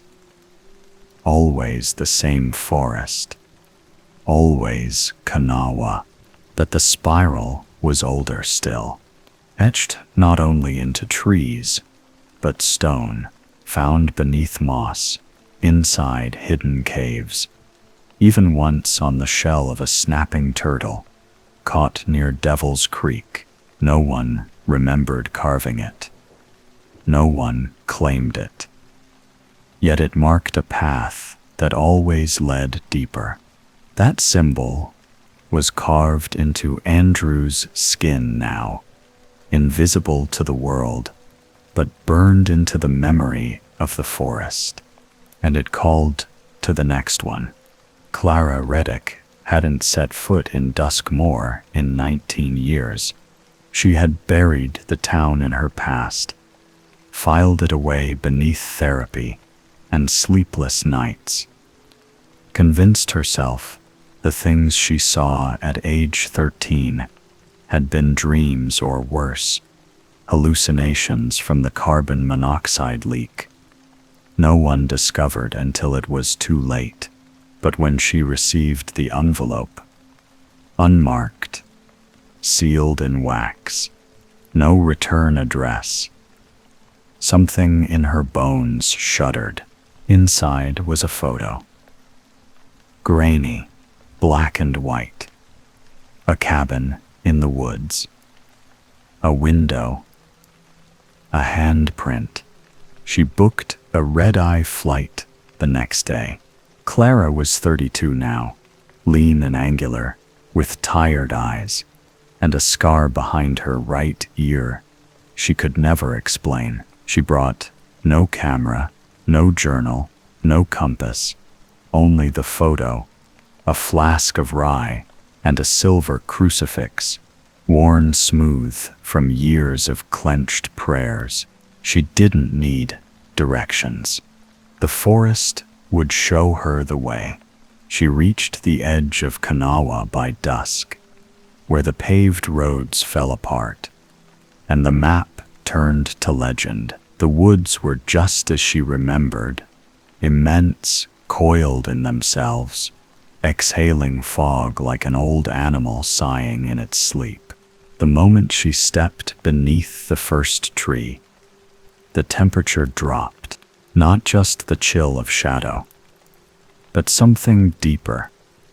Something pulled from the marrow, as if the forest remembered her too. The ground was slick with rot, and the branches above wove together like black lace, threading out the last of the twilight.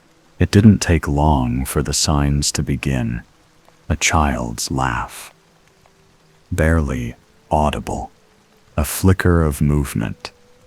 Just beyond her vision, a stone bridge she swore she had never crossed before, but had, and finally, the spiral carved into a stone at her feet. Pulsing faintly in the gloom, Clara stepped over it. The forest closed behind her. The cabin hadn't changed, still slumped in its clearing, like a corpse pretending not to breathe. Still silent, still waiting. Clara didn't hesitate. She walked straight to the porch, kicked in the door, and stood in the threshold like a challenge. "I know what you are," she whispered. Inside, the air pressed against her like a tide, thick and wet and old. The pictures on the wall were new this time. A boy, Eli, and Andrew, his face split into static, features blurred as though the house itself refused to remember him clearly. The floor sagged, the ceiling wept. Resinous tears, and in the fireplace, a fire burned cold and colorless. The wisp flickered into view near the stairs. It looked like Clara's mother this time, dead 20 years. "You're not real," she said, voice low and steady. The thing didn't blink, just smiled, one side of its mouth tearing wider than bone should allow. Its eyes were not eyes. They were absence, holes where the forest peered through. "You've come far," it whispered, voice like wind in dead reeds. "But not far enough." Clara raised the crucifix. It hissed. The light around her dimmed, and from the cellar, something began to crawl up. The trap was never the cabin. It was what lay beneath it. Clara remembered, suddenly, the stories her grandfather had once told about an older place, a hunger buried under roots and time, a shadow that could not be named, only fed. They called it the Hollow Deep, and the wisp was merely its voice. The thing that rose from the cellar had no face, only a mass of limbs, tangled like roots, slathered in black sap. It moved with a wet crackle, dragging with it the stink of damp graves and rotting wood. Its eyes, so many, watched her from within. Clara stepped back as the floor buckled. The crucifix burned in her hand now, glowing faintly, but it would not be enough. The light was already failing. The wisp laughed, her mother's mouth warping as it spoke. "Some nightmares never end." Clara turned, running into the woods, and the forest followed. The trees swallowed her, not like a mouth, but like a memory, erasing her path, twisting branches behind her, as if she had never passed. The deeper she ran, the more the world seemed to shift. Trees bled sap the color of ink. Stones wept. The sky itself shriveled above the canopy until only a narrow thread of dim starlight remained, and even that flickered like a dying pulse. Clara's breath came sharp, each inhale stinging with cold that did not belong to the season. Her boots sank into earth that clung too greedily. Mud with the consistency of old blood. She tore her sleeve on brambles that hadn't been there a moment ago. The thorns hooked like tiny fingers, eager to pull her back. And then she saw it. A clearing, perfectly round, too round. In its center stood a tree. No, not a tree, a totem. Massive, gnarled and ancient, its bark carved with spirals upon spirals. 100 layered symbols like a wound repeating itself. It pulsed faintly with a dark light, like embers beneath flesh, and dangling from its lower limbs were things that might have once been people. Now they were husks, hollowed out like cicada shells, their mouths frozen mid-scream, eyes stitched shut with vines. The wisp appeared again, this time as Clara's reflection, stepping out from a puddle that hadn't been there before, forming in reverse. First feet, then hands, then a head that twisted itself into her likeness. But wrong, her eyes were on the wrong side. Her mouth opened vertically. "You keep running," it whispered, voice like wind through cracked teeth. "But you came here to remember. I came to end it," Clara said, though her voice trembled. "You were called Clara, just like Andrew, just like the boy." The thing stepped forward, leaving no prints. Clara held the crucifix higher. It burned her palm now. The wisp recoiled, but smiled. "You'll give it to us, eventually." "You all do." Behind her, the husks began to moan. Clara didn't sleep. She couldn't. The forest wouldn't allow it. Every time she tried to close her eyes, the roots grew faster around her legs. Every time she blinked, she found herself closer to the spiral tree. Time fractured. She wandered for what could have been hours or days. The sun never rose. The forest fed on false dawns and breathless dusks, trapping her in the amber glow of not quite morning. She passed a series of markers she remembered from childhood. The rusted bell tower, half swallowed by moss, the black well near Briar's Nook, the old swing set, swaying in windless air. Every object was more decayed than she remembered. Every object was watching her. She found Andrew's journal lying in the dirt. It shouldn't have been there. She hadn't known him, hadn't heard his name until the letter arrived. But it was his handwriting, his panic, his descent. They twist the path. They make you see the things you regret most. They feed on it. They are old, older than names. If you find this, you are already too close. Clara closed the book. The sound of laughter drifted in again. Only this time, it wasn't a child's. It was hers. The hollow deep was not a place. It was a presence. It lived beneath the spiral, beneath the oldest roots, beneath the weight of centuries of forgetting. It was not a god, not quite a demon. Something else. A wound the world had never healed. A rot that had learned to speak. The first time Clara touched the tree, She felt its hunger. It wasn't pain. Not immediately.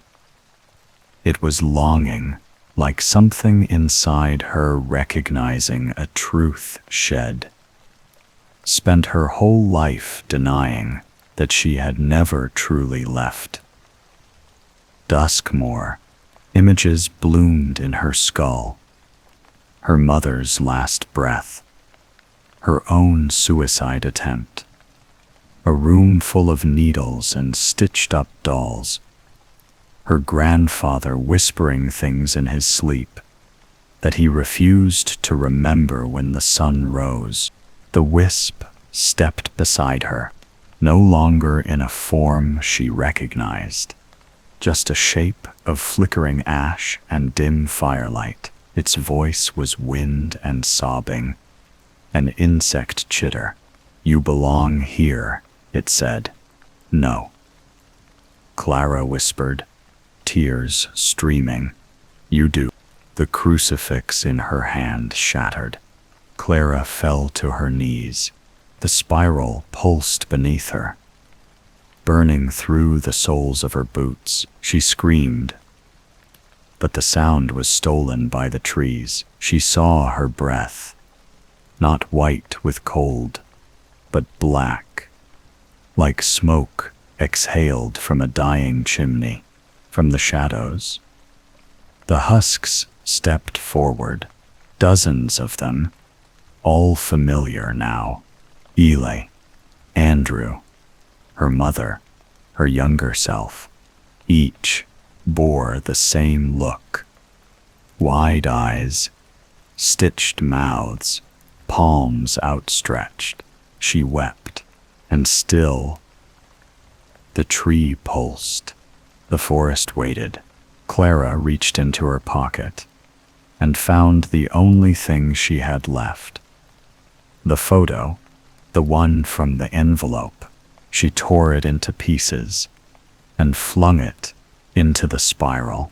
The earth cracked. The spiral blazed. The wisp screamed. The husks fell like puppets with cut strings, and the world around her breathed. Once, then silence. The cabin reappeared a week later. Hikers found it, nestled in a clearing that hadn't been on any map. They approached it at dusk, drawn by the scent of smoke and the faint warmth of candlelight. The door was open. Inside, they found a journal, a photograph, a handprint, and a woman in the corner, curled in sleep, whispering names in her dreams. None of the hikers returned. Only their laughter echoed through the woods, light and tinkling, like wind chimes stirred by a breeze that carried no scent. A new spiral bloomed on a tree nearby. Somewhere in the roots below, the hollow deep stirred. The whist began again, because some nightmares do not end. They only begin anew. Clara did not die, not in the way the forest expected, not in the way the wisp had planned. When the spiral burned and the husks collapsed, something ancient groaned beneath the roots, a sound like a mountain exhaling, and then the earth split, not violently, but with grim intention, like an old wound reluctantly reopening. The ground swallowed her. She fell not through soil, but through time, past bones wrapped in ivy, past dolls without eyes, past candles still flickering with memory, down and down into the throat of the forest, where roots hung like entrails and the air turned sweet with rot. She did not scream. The hollow deep accepted her. It was not pitch black. Not entirely. The hollow deep pulsed with its own light. Dim, organic, a soft glow that came from the walls themselves, which were not stone but something that once was alive. The spiral was carved here too, everywhere, so dense and layered it blurred the boundaries between symbol and structure. It became a language, and Clara began to read. She didn't know how. The symbols etched themselves into her mind, each one a memory not hers, each line a story never told aloud. She saw the birth of the wisp, not as a single entity, but as the forest's grief made flesh, a flicker given purpose by centuries of loss. The first victim had been a midwife, then a priest, then a child, who had lied about the color of the sky, each of them drawn by the spiral, each of them remembered. And the more Clara read, the more she understood. The hollow deep was not a place you entered. It was a place you became. In the depths of the deep was a chamber, a vault of bones and bark, where memories hung like lanterns. Faces emerged from the walls, their mouths open in silent howls, their eyes wide with the terror of eternity. They were not dead. Not quite. They were kept, and in the center of the chamber stood a table. Upon it, a journal. Clara approached. Her name was already written inside it. Each page, a moment of her life. She had never told anyone. Her first nightmare, her last kiss, the lie she told to escape the orphanage, her grandfather's final words. It won't stop until someone listens. She turned the last page. There was no ending, only a blank space. Waiting. Part 16. The ones who listen. Outside, the world did not stop. The forest healed its wound. The path overgrew. The cabin vanished. That Duskmore remembered. Quietly, in the rustle of wind against old porch swings, in the smell of firewood even when no one was burning it, in the faint spiral children drew in dirt without knowing why, and the forest waited. It always did, because the hollow deep didn't need believers. It didn't need worship. It only needed witnesses. And there was always someone listening. They called him Grayson Locke, a graduate student in Appalachian mythology. Young, smart, skeptical. He arrived in Duskmore under the guise of research, drawn by mentions of the grim wisp in a stack of yellowed clippings archived in the Charleston Public Library. He found a photo someone had labeled Andrew and a single handwritten note in the margin. They followed the flicker. He didn't believe in spirits.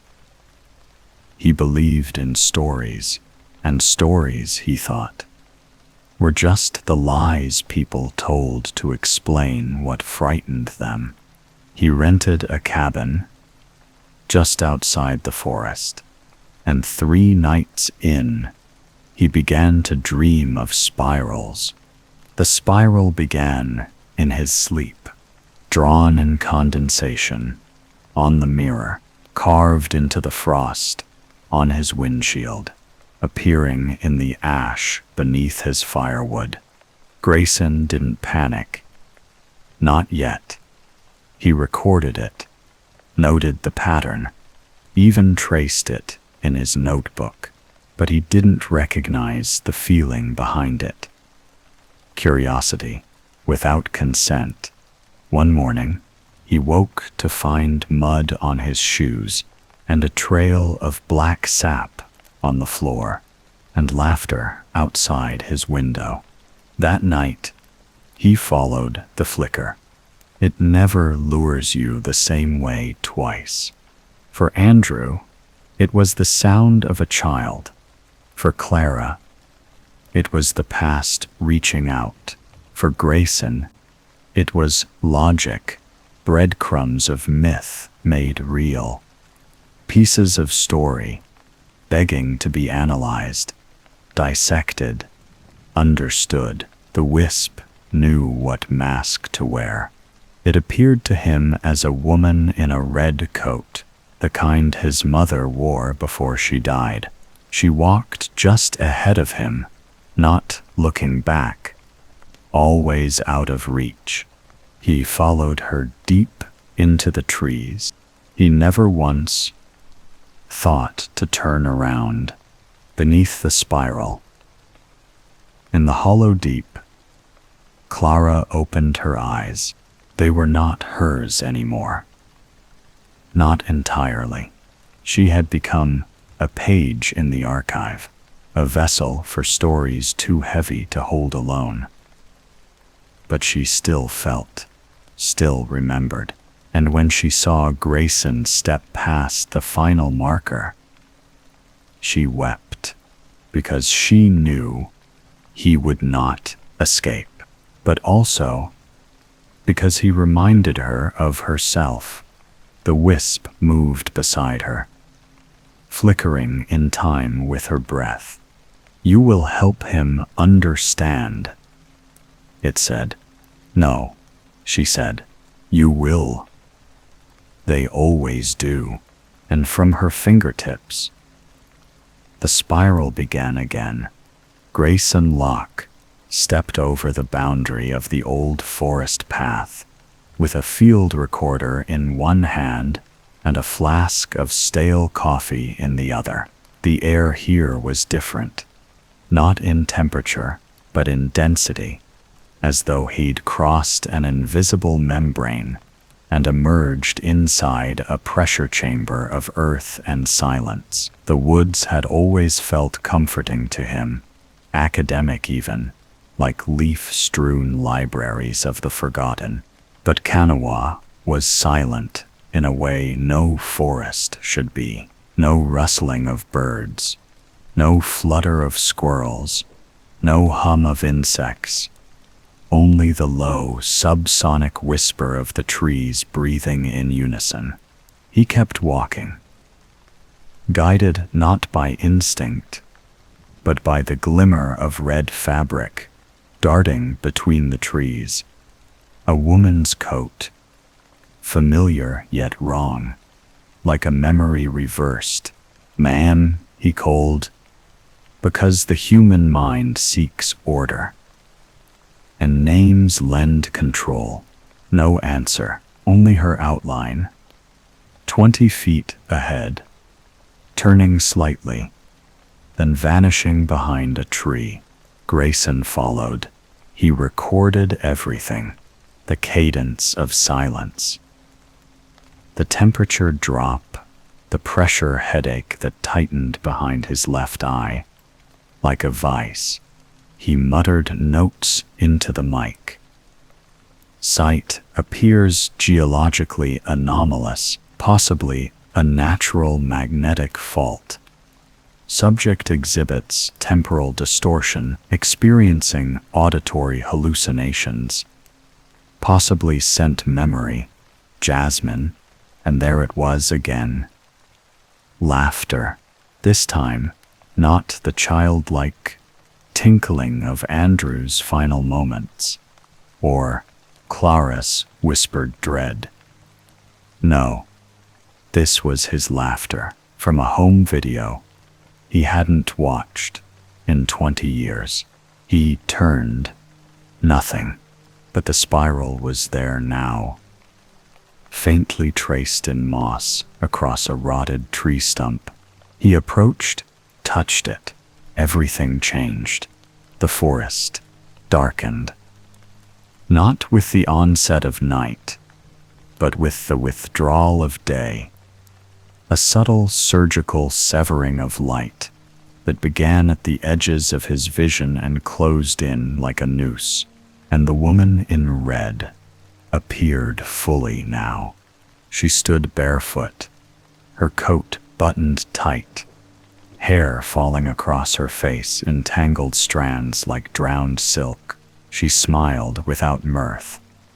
Her mouth moved, but the sound came from behind him, as if her voice had been thrown. "You always come back," she said. Grayson blinked. "You already know." He stepped back, but his feet sank slightly. Not into soil, but something spongy, something breathing. He looked down. The forest floor was gone. In its place, a carpet of pale hands, outstretched and writhing, beneath a thin membrane of decaying leaves. He fell, not physically, or not at first. It was his awareness that plummeted, peeled from his mind like bark from a dead tree. He saw the spiral from above, infinite, living, expanding outward, not in geometry, but in narrative. A spiral of events, of moments, fed into the deep, like sacrificial fire. He saw Andrew, and the moment his boot stepped off the ridge path, he saw Clara, clutching her crucifix and bleeding into the moss. He saw a midwife with coal-black eyes. He saw himself, scribbling translations into his notebook, not realizing they were being dictated, not written. And then he saw her, Clara, beneath the spiral, watching him. She no longer aged. She had become something between witness and warden, a soul moored to the hollow deep, by stories she never wanted to carry. When Grayson fell through the dreamlike threshold and emerged into the pulsing roots beneath the spiral tree, she was waiting, seated on a stone that had never moved, her hands folded, her hair tangled with cobwebs and the bones of birds. "You should have left," she said. Grayson blinked against the dark. I don't know you. You wrote about me in your thesis." Third paragraph. He stared, stunned. That was a legend. A footnote. Clara's eyes gleamed. Legends are what remain after facts rot away. She gestured to the journal in his hand. Blank. Despite the pages he knew he had filled. "You came here to tell a story," she said. "But now, the story tells you." Grayson wandered the hollow deep for what felt like days, guided by Clara through halls of memory and bone.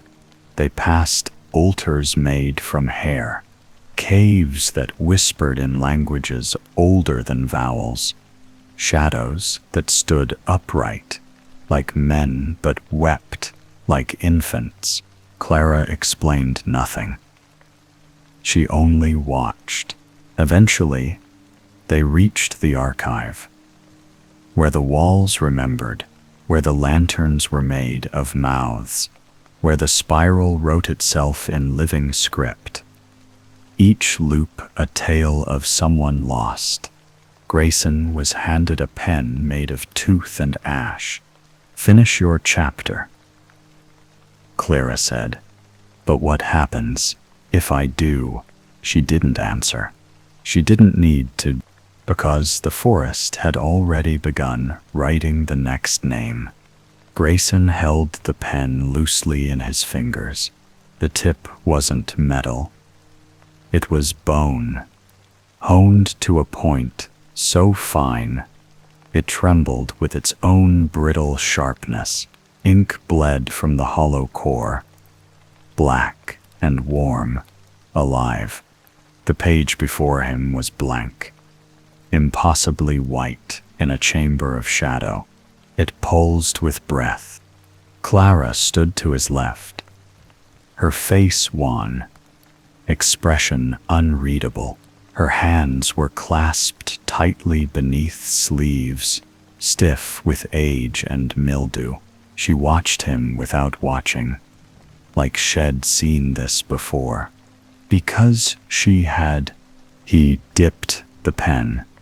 The first word was Grayson, and as he wrote it, something behind his eyes shifted.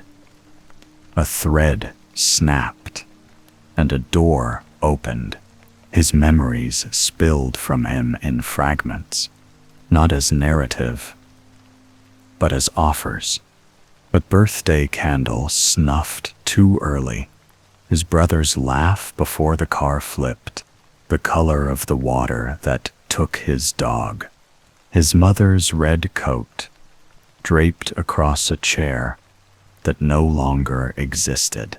The whisper he thought he heard in the woods outside Charleston when he was 7. Come here. You're already mine. Each memory he wrote bled from the pen and rose into the air like smoke, curling into the archive's ceiling of bone and fungus, absorbed into the deep. The spiral on the wall turned with each word, slow and grinding, like the hand of a clock carved from old stone and older regret. When he reached the moment he first read Clara's name in a footnote, the pen twitched in his grip. The spiral shuddered. Clara flinched. Stop, she whispered. He looked up. Why? Because that's where it starts again. She led him deeper, beyond the archive, into a chamber where nothing moved, and nothing had ever moved. The air was thinner here, sharp with salt and fire, and something like sorrow. In the center of the cavern stood the wisp's true form. It wasn't a creature. It was a place, a cocoon of memory and death, webbed in grief, beating like a wounded heart. Within it flickered faces, not just Clara's or Andrew's, but dozens, hundreds, faces twisted in yearning, reaching, mouths open mid-scream, their eyes glowing with the dim, seductive shimmer of hope, because that's what the wisp fed on. Not fear, not pain. Enough. The final step forward. The final belief that this time you would be the one to change the ending. Clara stared at it. It was never a thing. It was a will, a need, a promise made to no one. And everything. Grayson stepped closer. It's me, isn't it? He said. Clara didn't answer, because the wisp did. The cocoon split open, and from within came Grayson's voice. Clara stood frozen, the spiral reflected in her eyes like fire on water. She had seen this moment in every turn of the archive. Grayson would reach forward. He would listen. He would write his name in the final page of the book, and the wisp would change again. Prow, become cleverer, subtler, a new mask, a new trap, a new storyteller. Unless she stopped him, unless she broke the cycle, she pulled the dagger from beneath her sleeve. Not metal, wood, ashen and old, carved from the tree that marked the hollow deep's birth. The first spiral. Grayson, she said, stepping forward, tears hot on her cheeks. He turned. His eyes glowed faintly now. She buried the dagger in his chest. Grayson did not scream. He exhaled, and for a moment, just one sliver of time, he was human again. The spiral paused. "I saw them all," he whispered. "They're still in there." Clara nodded, pressing her forehead to his. "Then let's free them." She twisted the blade. The cocoon convulsed, vomiting light and sound and fragments of stolen stories. The archive began to collapse, walls curling inward, lanterns shrieking, bones splitting. The spiral buckled, burning into the roots. Clara gripped Grayson's fading body, refusing to let go. And then, silence.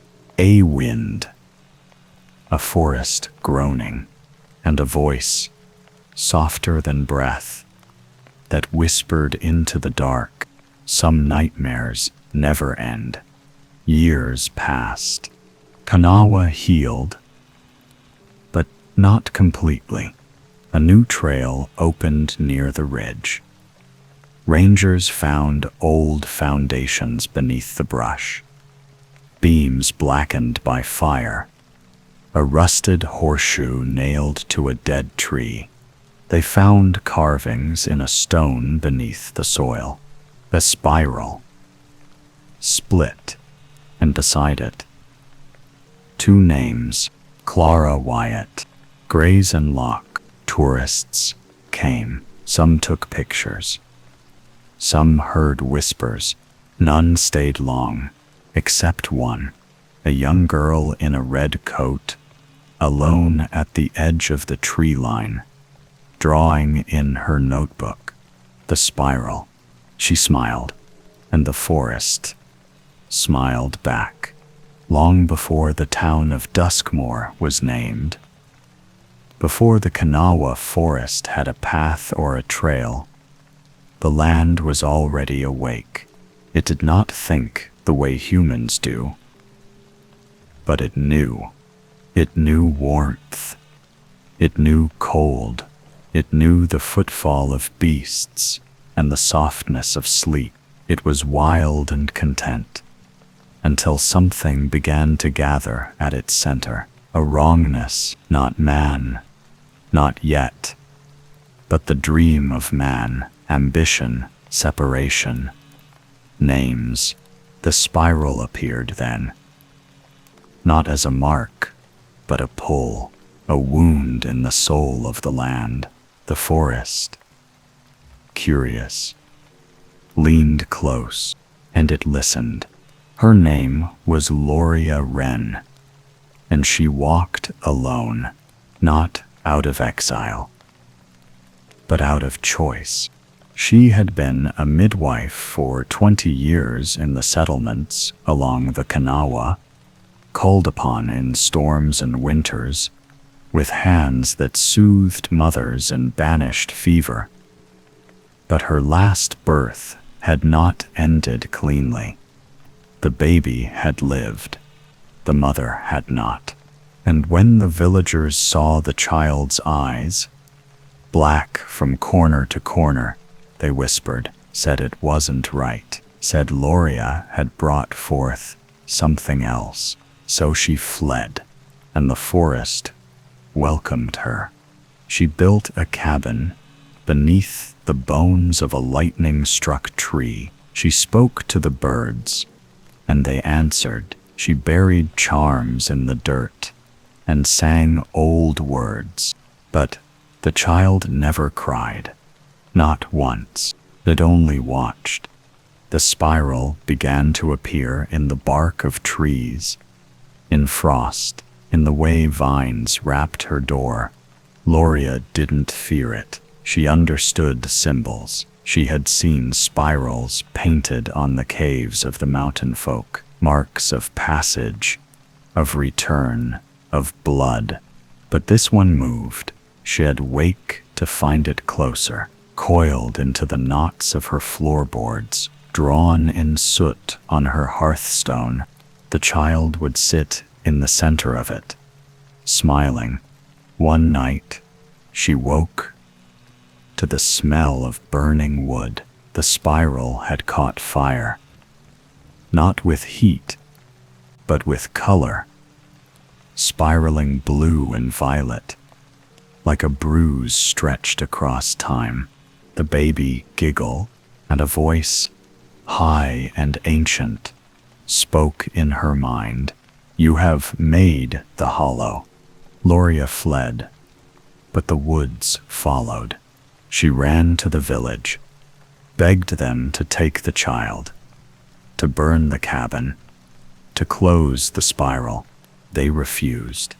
So she carried the child to the river and left it beneath the water, held down by stones and tears and a whisper of apology. She thought it would end, but the river rose. The spiral spread. That night, the village vanished. Only ash remained, and in the center of the ruins, where the chapel once stood, was a single marking carved into stone, a perfect spiral, still smoking, still pulsing, still watching. The child had not drowned. The forest had chosen it. The wisp was born. Years passed. Decades, then centuries. The spiral grew quiet for a time, but always it returned. When someone sought knowledge, when someone whispered into the wind asking why, it listened. It offered, it fed, on hope, on curiosity, on the need to know. It lured wanderers with laughter, with faces they longed for, with doors they thought they locked behind them. The wisp changed shape, changed voice, changed age, but the spiral never changed.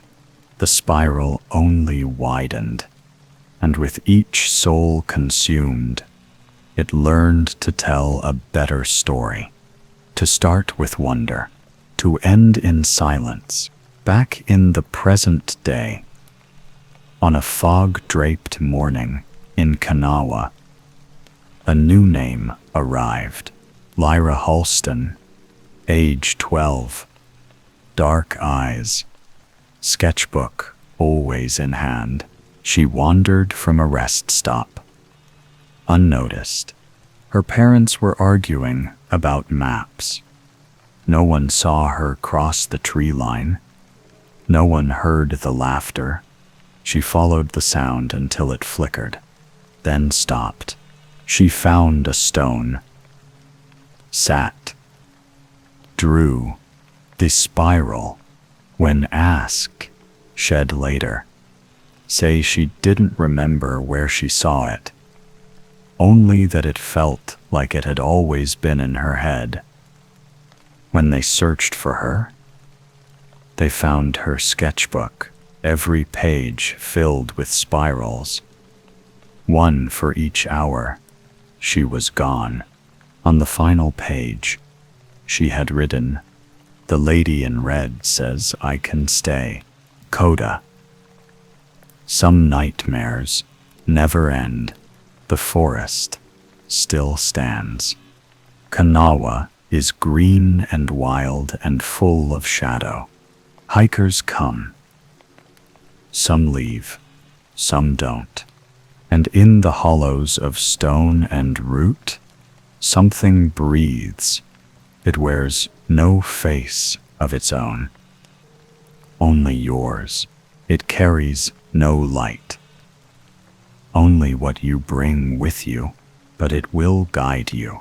It will whisper, it will promise, and if you follow, then it will begin again. Because some nightmares don't end. They only find another voice, another name, another spiral, another you. Story 4. I felt eyes watching me from every shadow. As I stepped beneath the moss-choked canopy of Gunnison National Forest, an oppressive hush blanketing the world beyond my racing heartbeat, as though the trees themselves held their breath in anticipation of something long dormant stirring to life. The air was thick with the damp perfume of decaying pine needles and the acrid tang of sap, a scent that clung to my lungs and made each inhale a choice between curiosity and unease. Above me, ancient limbs arched and intertwined like the ribs of some great buried leviathan, filtering the midday sun into ghostly green shafts that danced across the forest floor, unsettling in their silent motion. Every footfall I took seemed to echo in a realm untouched by time, and though the only living creatures I encountered were intermittent sparrows and the occasional rustle of underbrush, I could not shake the sensation that something unseen trailed me, its awareness sharper than my own.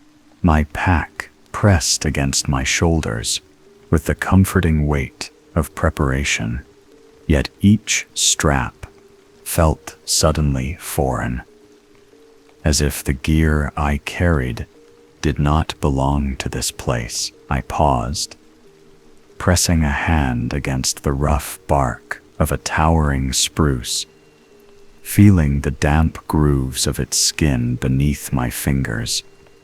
The tree shivered with an imperceptible tremor that sent a tremor through my own arm. Somewhere beyond, a branch snapped, a single sharp crack that rolled through the gloom and faded into a low, persistent thrum, like distant drums calling the dead to rise. My breath faltered, chest constricting, and I forced myself to move forward, listening, as the earth seemed to breathe beneath the carpet of leaves, each exhale a whisper of secrets, better left unspoken. The path I followed was little more than a suggestion, an overgrown track, flanked by brambles and creeping ivy that tugged at my pant legs as though eager to ensnare me in the forest's heart. Sunlight waned as I pressed deeper, the canopy thickening until twilight reigned beneath its twisting boughs, and the air grew cold despite the midday hour. A distant brook murmured somewhere to the left, its gurgling current a thin promise of civilization beyond the trees, and just as swiftly, the sound was swallowed by silence. I halted again, senses straining in the sibilant quiet, convinced I heard faint footsteps mirroring mine, just beyond the range of sight, always falling a heartbeat behind. Every instinct screamed at me to turn back, yet the relic called to me on a deeper level, echoing the stories of Blackridge's original settlers and the promise of answers hidden in the forest's forgotten corners. I recalled the brittle map I discovered that morning, its edges frayed and symbols drawn in trembling ink, a circle of thorns, an arrow pointing to a swampy clearing, and the cryptic words, U-201 Sene, where the mist sleeps, the relic weeps, U-201D. I tightened my grip on the map, feeling its damp paper between my fingers, and forced my heavy legs onward. A low mist curled around gnarled roots, clinging to the earth like spectral fingers, and the air grew saturated with its chill embrace. My boots squelched in the soft, waterlogged soil, each step releasing the stink of wet decay and the faint, metallic undertone of something long buried. The forest light tumbled in and out of focus, as if my eyes were adjusting to some unearthly realm, and I blinked until the world snapped back into sharper definition, only to realize the shadows had shifted to surround me, pressing inward like dark water. A sudden gust rattled the canopy overhead, sending cascades of brown needles drifting down through the mist, and a whisper of wind carried a voice that scraped at the edge of my consciousness. Nancy. Nancy. Dured, terrorized, the gravelly syllables reverberating through my skull. Though no living thing could be seen, the voice's tone was not cruel, but something far more insidious, a lure patient and knowing tugging at the thread of my sanity. I closed my eyes against the swirl of motes in the half-light, willing the sound away.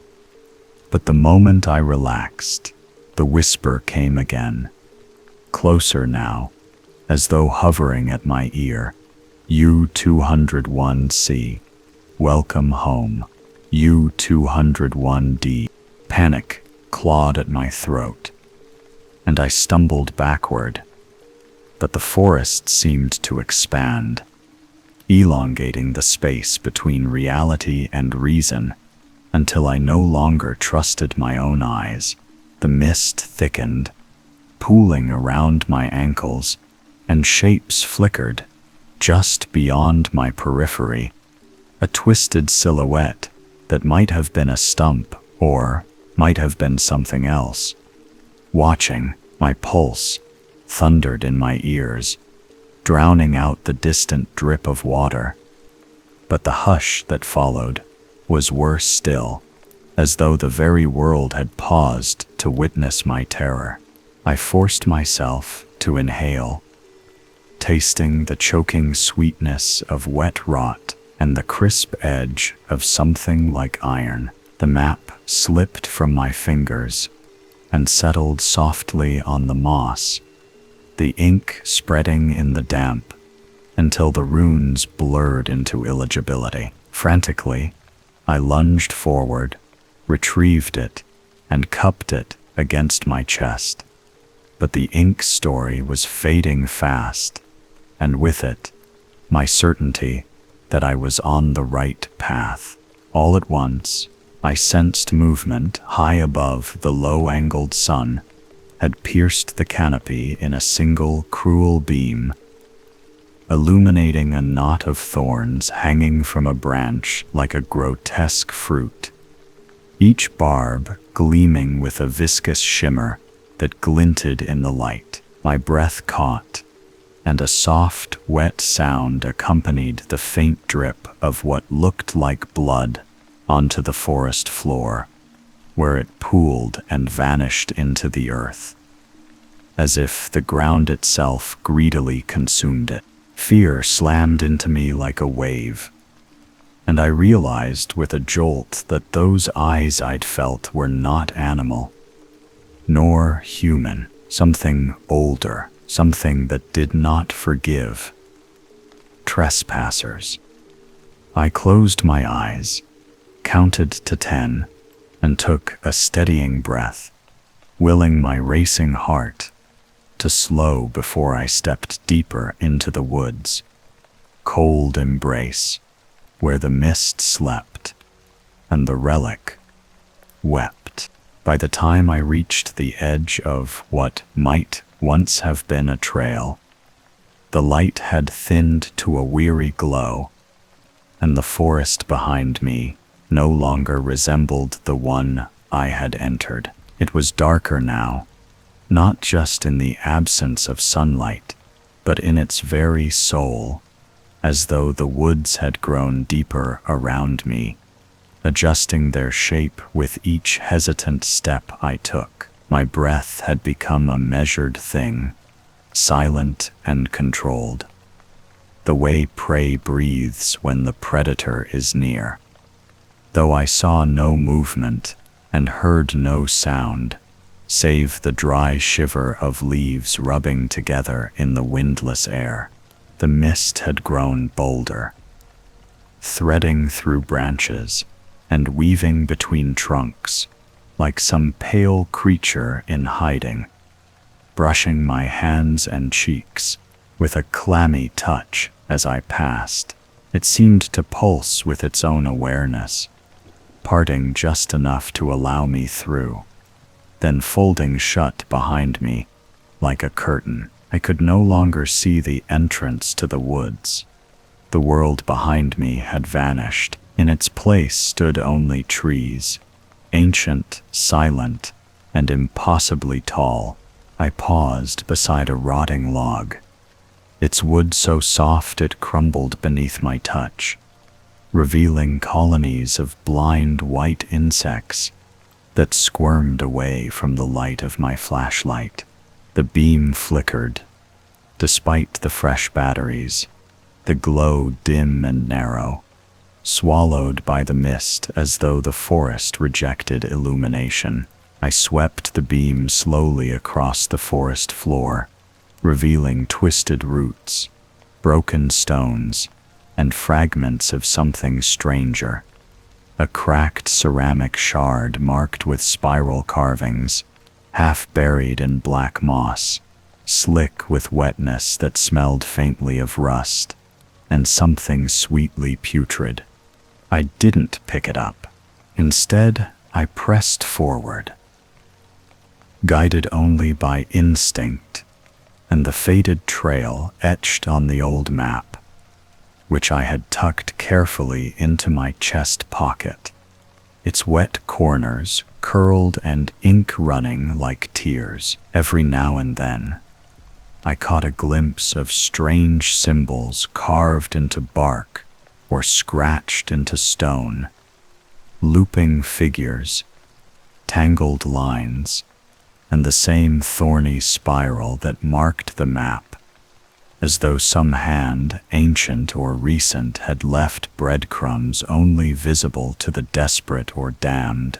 The forest around me grew denser, its silence fuller, and the deeper I walked, the more certain I became that the trees themselves were listening. They leaned ever so slightly toward me, branches creaking, not in the wind, but in sympathy, as though acknowledging my presence or warning me not to continue. The moss grew thicker here, not just on the ground but on trunks and branches, hanging in ragged, hairy curtains that swayed despite the dead stillness of the air. And then I saw it. A figure, just for a moment. Framed between two trees, it stood utterly still, tall, thin, wrapped in shadow, deeper than the rest. I couldn't make out a face or limbs, but it was there. I swear it was there, unmoving and watching. I froze. My hand went instinctively to the knife strapped at my side, though I knew how useless it would be against whatever lived here. I blinked, just once, and it was gone, but the dread remained, crawling up my spine like cold fingers. I didn't run. I don't know why. Maybe part of me knew it would follow. Instead, I moved slower, quieter, my boots sinking into mud and soft leaf rot.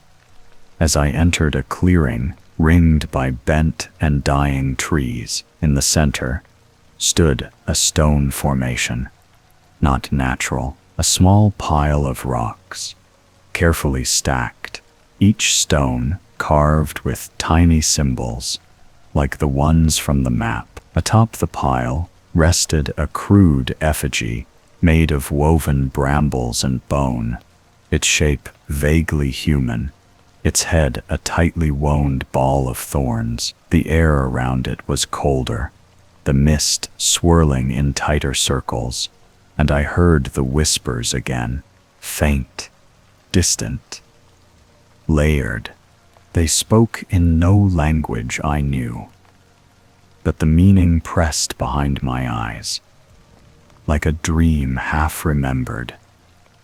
Sorrow, warning, hunger. The words weren't spoken aloud, but rather pressed directly into my thoughts, each one dripping with dread. I took a step back, and the effigy tilted ever so slightly in my direction, the thorns around its head glistening red in the flashlight beam. Behind me, a twig snapped. I spun, raising the light, heart hammering so loud I was sure it would alert every unseen thing to my location. Nothing moved, but the forest felt changed, shifted, as though the act of seeing the effigy had awakened something dormant. I backed away slowly, unwilling to turn my back, and retraced my path into the woods, only to find it gone. Where the trees had once allowed me through, now there stood an impenetrable wall of brambles and twisted branches, thick with thorns the length of my fingers, pulsing faintly as though breathing. I raised my flashlight again and saw my own footprints vanish a few feet ahead, swallowed by the shifting ground.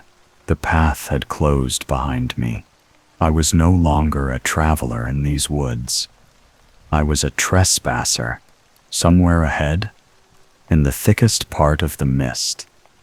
I thought I saw movement again, not the tall figure from before, but something lower to the ground, crawling, dragging itself along the forest floor, with limbs too thin, too long. It paused just at the edge of visibility, and I swear I heard it whisper something that sounded like laughter, wet, gurgling laughter. I ran. Branches clawed at my arms, roots grabbed at my boots, and the forest seemed to tighten around me. With every desperate step, my breath came in ragged gasps, and still the laughter followed, now joined by voices from the trees, from the ground, from the sky. They rose and fell in a chorus of the lost, too many to bear, too close to ignore. And then suddenly, silence. I stumbled into another clearing, this one filled with stillness, so profound it hummed. The mist parted just enough to reveal a stone slab, half buried and slick with moss, etched with more symbols, more spirals. At its center lay a shallow basin filled with dark water, utterly still, reflecting not my face, but the face of something behind me, something with thorns. I turned slowly, too slowly, the cold sweat on my neck like a second skin.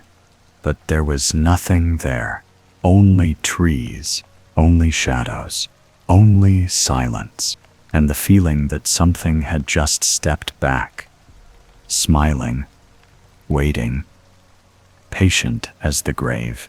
The stillness in that clearing was not peace. It was paralysis, a held breath that did not belong to me, a silence that waited not for sound, but for submission. My fingers hovered above the basin, trembling, the cold of the forest seeping through my gloves and into my bones. I dared not look into the water again, not after seeing a reflection that was not my own, but I could feel the weight of something behind that image, as though the forest itself had peeled away a layer to reveal what it had buried long ago. I backed away slowly, my boots sinking slightly into the moss-softened ground with wet sounds that seemed louder than gunshots in that suffocating quiet. There were no birds here, no insects, no breath of wind to stir the canopy, just the mist, thick as gauze and curling tighter around me. With every heartbeat, it clung to my legs like water, making movement a deliberate, painful process, as though I were wading deeper into something that wanted me still. I scanned the tree line, but the shadows no longer receded from the flashlight beam. They absorbed it, hungrily, swallowing the light with a silent, creeping hunger. Something had changed. I turned slowly, carefully, my every movement a whisper, and stepped past the stone basin, deeper into the clearing. The map, still damp against my chest, felt warmer now, pulsing faintly with a rhythm not my own. I retrieved it with hesitant fingers and unfolded it under the trembling light. The ink had continued to run, but a new mark had appeared, not drawn but burned into the parchment, as though by unseen fire. A new path, a new warning, and beneath it, in tiny clawed script that hadn't been there before, "The Hollowthorn wakes." I nearly dropped the map. A sound broke the silence, then faint, irregular, like something dragging itself across damp leaves. It came from beyond the clearing, from the tangled woods to the north, and it was getting closer. Not fast, not frantic, just inevitable. I backed away, nearly stumbling over a gnarled root, my eyes straining to pierce the gloom. The dragging continued, closer, and now another sound joined it. A wet, rasping breath, like lungs full of water trying to scream. I couldn't see it, but I could feel it. Every nerve in my body screamed to run, but the forest seemed to resist my motion, every limb brushing me, every branch tugging at my sleeves like they wanted me to watch whatever was coming. Then I saw it, not clearly, just a glimpse, a thorny silhouette, half subsumed by the mist, lurching forward with each step, its limbs dragging behind it, too many and too long. Its maw, if it could be called that, was a gaping black void, rimmed with writhing thorns. Not a mouth, but an absence, and from it poured those whispers again, louder now, urgent, overlapping voices in a chorus of the damned. I couldn't understand the words, but the meaning was clear. Come closer. Come home. I turned and fled. Branches tore at my face, my arms drawing blood in long, stinging lines, and still I ran. I didn't know where the path led anymore, if it led anywhere at all. The trees seemed to shift and twist as I passed, rearranging themselves behind me, closing off escape. The mist deepened until it became a fog wall, and then thicker still, like I was running through smoke or rot. My lungs burned, my legs screamed, but still, I ran. Eventually, I collapsed. My body hit the ground hard, shoulder first, and I slid down a steep incline slick, with mud and moss. I tumbled, struck a rock, and lay there for a long moment, staring up at the canopy as the world tilted around me. The whispers had faded. The creature had not followed. Or perhaps it had simply stopped to wait. I didn't know which was worse.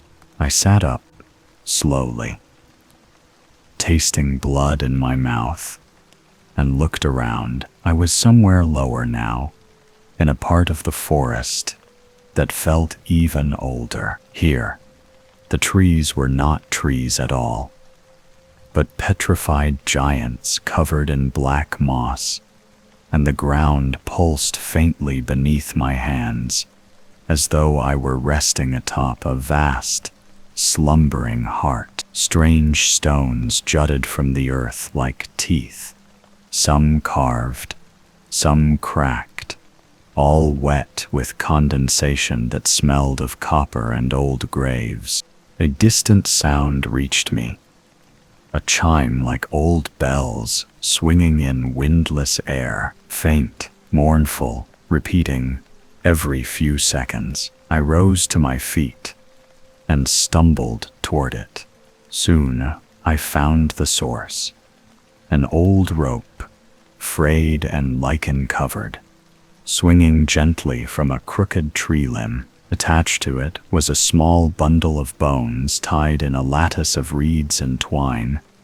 The windless chime I heard coming from within it, as the bones clacked together. Beneath it lay another effigy, more decayed than the first, but unmistakably similar. This one, headless, half-crushed, as if something had stepped on it. Around it, the trees bore the same thorn-scratch runes as before, and all pointed inward, toward a path I now saw clearly between the trunks. A path that led down. I hesitated, looking back the way I'd come. But the slope was steep, the incline slick, and something in the trees told me I wouldn't be climbing back up, not yet. So I followed the path. As I descended, the light dimmed further. The mist thickened again, and the air turned sour, like mold and burnt hair. Each step felt like a trespass, each breath a theft, but I couldn't stop now. I was too far in. The whispers began again, soft and rhythmic, rising with the darkness. Somewhere ahead, the earth yawned open into a shallow hollow, and I caught a glimpse of something writhing in the gloom, nestled among roots and ruin, waiting, breathing, hungry. It wasn't just the temperature that dropped as I descended into the hollow. It was the very feeling of being human that began to slip from me, like a coat shrugged off.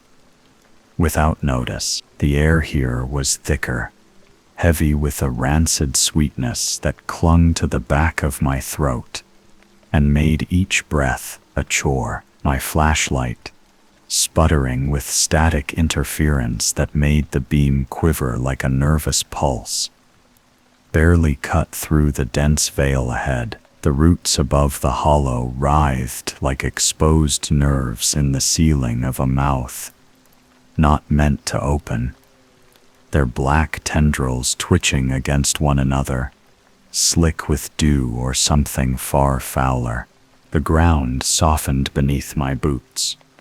Not mud this time, but something loamy, spongy, almost warm. It gave slightly underfoot, with the sickening yield of decaying meat. I tried not to look too closely at what made up the floor of that cavern, but in passing glances, I saw things: bone fragments, scraps of cloth, rusted buttons and twisted metal, all half absorbed by the dark mulch, as if the forest had slowly been digesting the memories of intruders for centuries. The whispers had grown bolder here, no longer fragmented, no longer hushed. They slithered against my ears in complete phrases, though their meaning remained just beyond my comprehension, like words in a dream I'd forgotten upon waking. But one word repeated: return. Not a command, not even an invitation, a statement, as if it were something I had already agreed to. A truth I'd simply failed to remember. The voice that spoke, it sounded different than the rest. It was deeper, slower, rich with sorrow that eroded into something far worse. Longing. I reached the center of the hollow, where the roots formed a natural cathedral above a basin of unmoving black water. The reflection it offered was not mine, not this time. The image staring back from the pool wore my features, but was wrong. Pale eyes too wide, mouth too still, face marred by a spiral of thorns curling up one side like a birthmark. It blinked out of sync with me, and when I stepped back, it remained where it was, peering upward with silent accusation. Behind me, something breathed.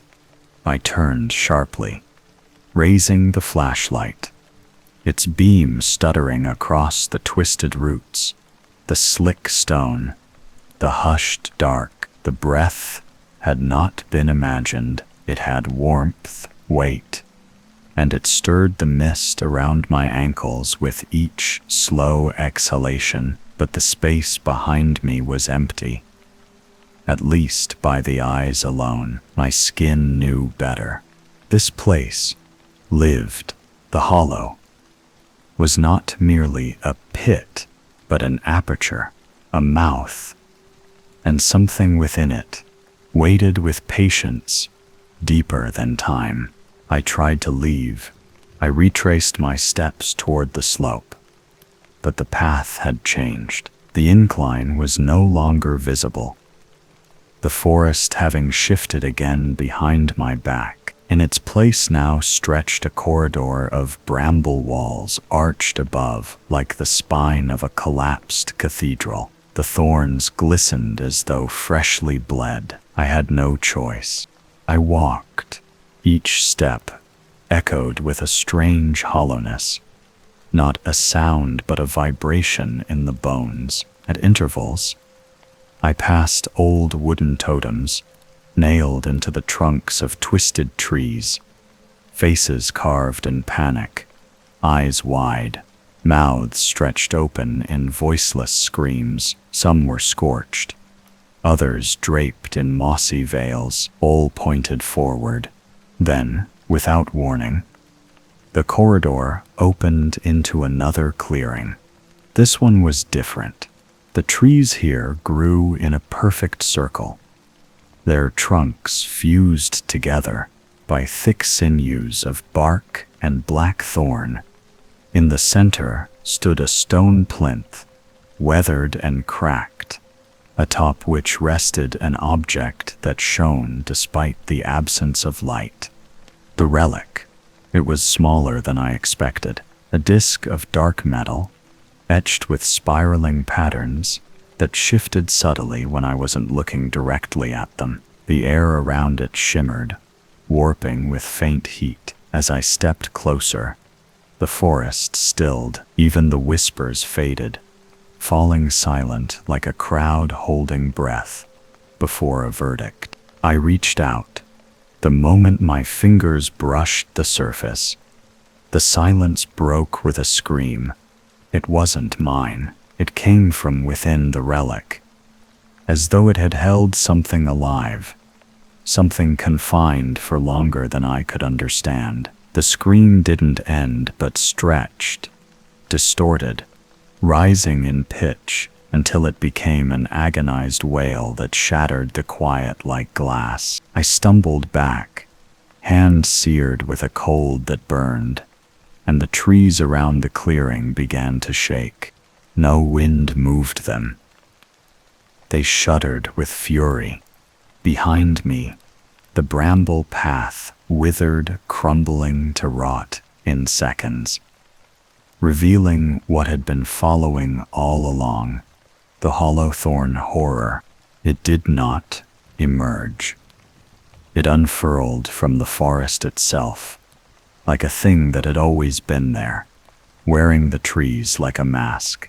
Its form was fluid, shifting thorns and yawning voids, limbs that dragged and retracted. Its gaping maw lined not with teeth, but curling spines. Where its face should have been was only emptiness, blacker than the woods, blacker than night. From within that hollow, voices spilled like smoke. "Return," it said again, but this time I understood. It did not mean I should go back. It meant I was back, that I had always belonged here, that I was never meant to leave. And as the shadows coiled toward me like fingers, I couldn't tell whether I was still running or finally coming home. The scream had burrowed into my skull. But the silence that followed was worse. A silence not of peace, but of expectation, the kind of silence that stretched between the drop of a blade and the spill of blood. I stood there, shaking, my burned hand pressed against my chest, feeling not a heartbeat, but a deeper rhythm thrumming beneath my skin, something ancient and slow, and not entirely mine. The hollow-thorn horror had not moved.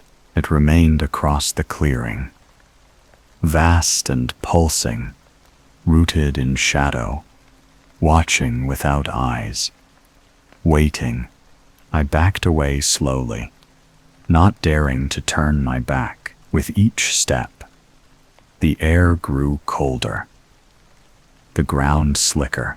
The forest leaned inward, creaking and groaning as if under pressure. It didn't want me to leave. It wanted me to remember. Every root I stepped over felt familiar. Every gnarled tree had a shape that echoed something half forgotten. I recognized a crooked stump from my dreams as a child.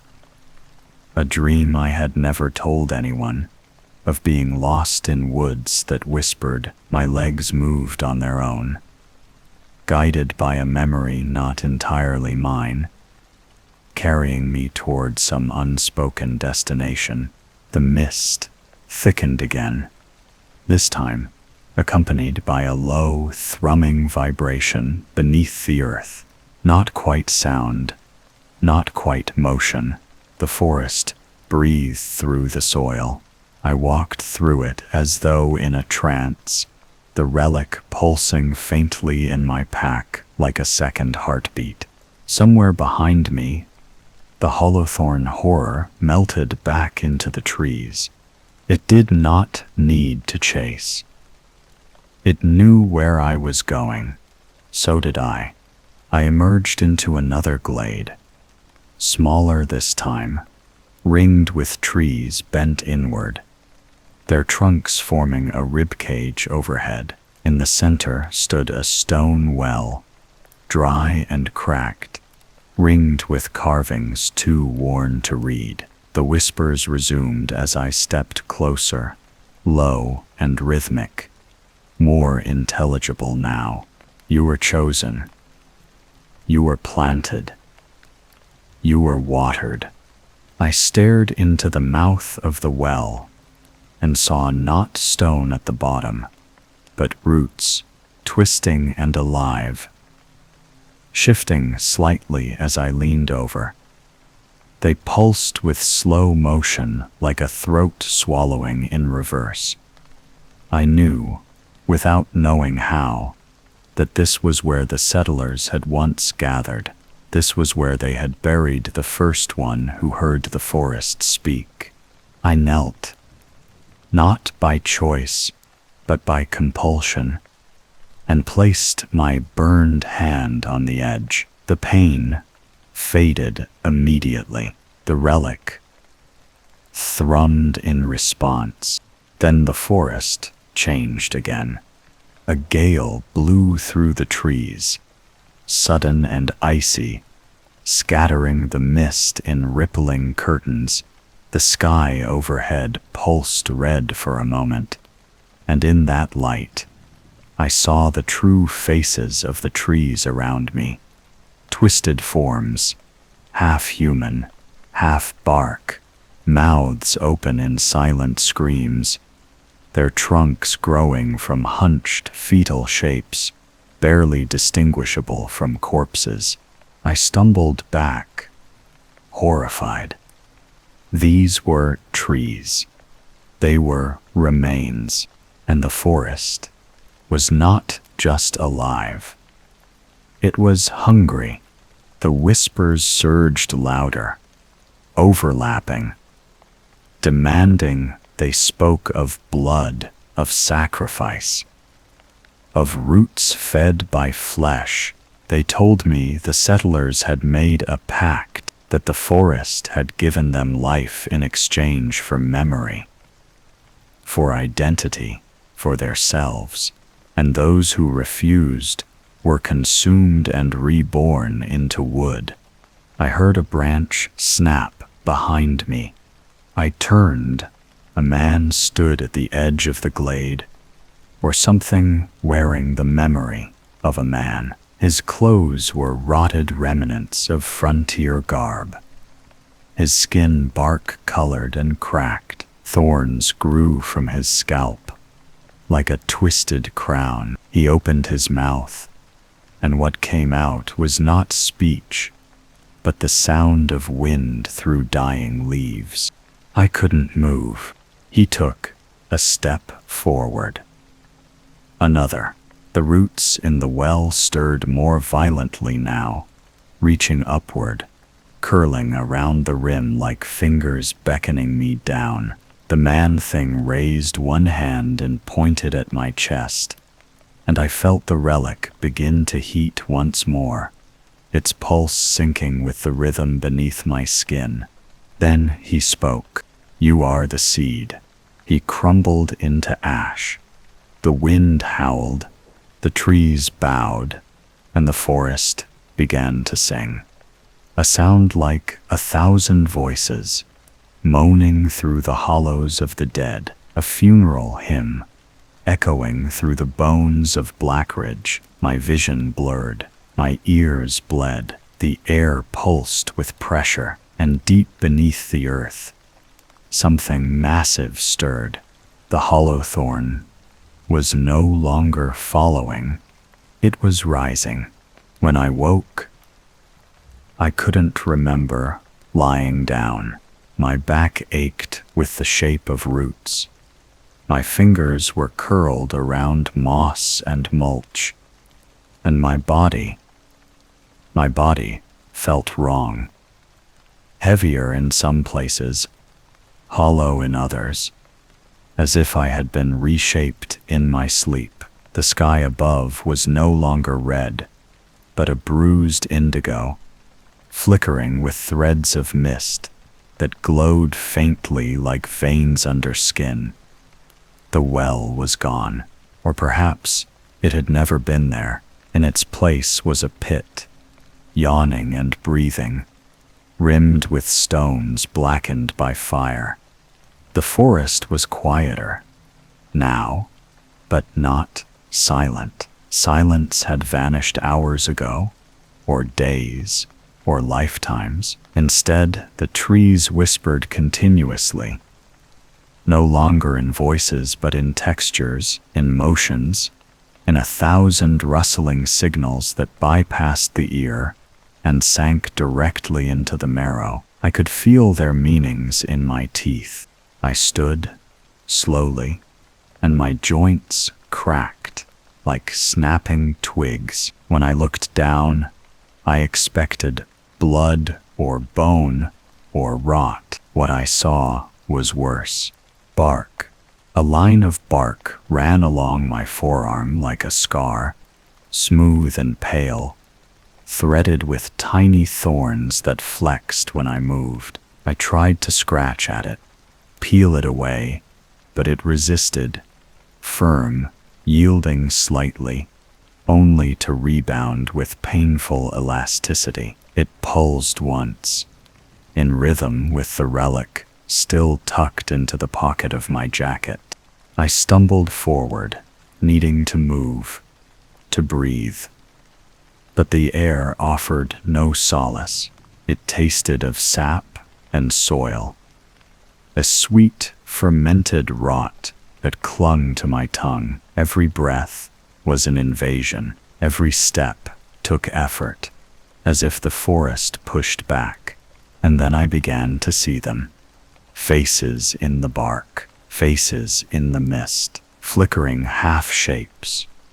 Just outside the range of my vision, a woman in a sun hat, holding a rusted lantern, a child with blackened eyes clutching a stuffed rabbit, covered in mildew, an old man suspended upside down in the branches, his mouth moving slowly in reverse speech. None of them real, all of them too real. The whispers coiled tighter around me. Return, remember, root. And I began to remember. Flashes. Dreams I had dismissed. Nightmares I'd forgotten. Standing in these woods as a child, a hand pulling me forward through the underbrush. Not with cruelty, but with purpose. I had been here before. I had wandered too far during a family camping trip. They had searched for me for hours.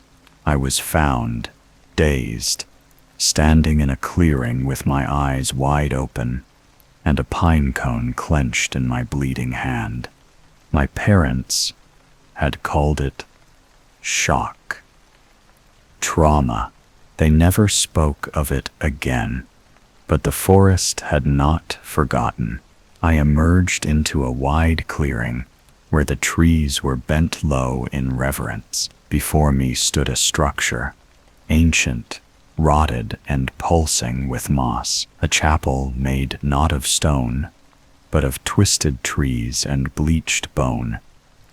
Their forms fused together, as though melted into one organism, a forest shrine. The door hung ajar, inviting. Inside, the light was wrong. Pale green tendrils hung from the rafters like dying vines. The pews were made of bound roots, still twitching. At the far end stood an altar, and above it, nailed to the wall, was a shape that once might have been human. Its limbs elongated, skin peeled and replaced with bark, eyes hollow but aware. It moved as I entered, its head tilting toward me with the creak of splitting wood. There, it rasped, and its voice sounded like dry leaves in a fire. I couldn't speak. "You brought it home," it said, and the thorns around its face flexed in a grotesque smile. The relic glowed in my jacket, and I could feel it burning through the fabric, branding itself into my chest. My knees buckled, and I dropped to the floor, the wooden pews groaning as they leaned in. "You were never meant to find it." The thing crooned, only to carry it. Behind the altar, the wall split open, roots pulled back, revealing a tunnel slick with sap and decay. From its depths came a sound, a heartbeat that was not mine, slow and thunderous, pulling me forward. "I won't go," I whispered, voice thin and cracked. But the chapel heard, and the forest answered. The pews closed in. The door slammed shut. The altar pulsed.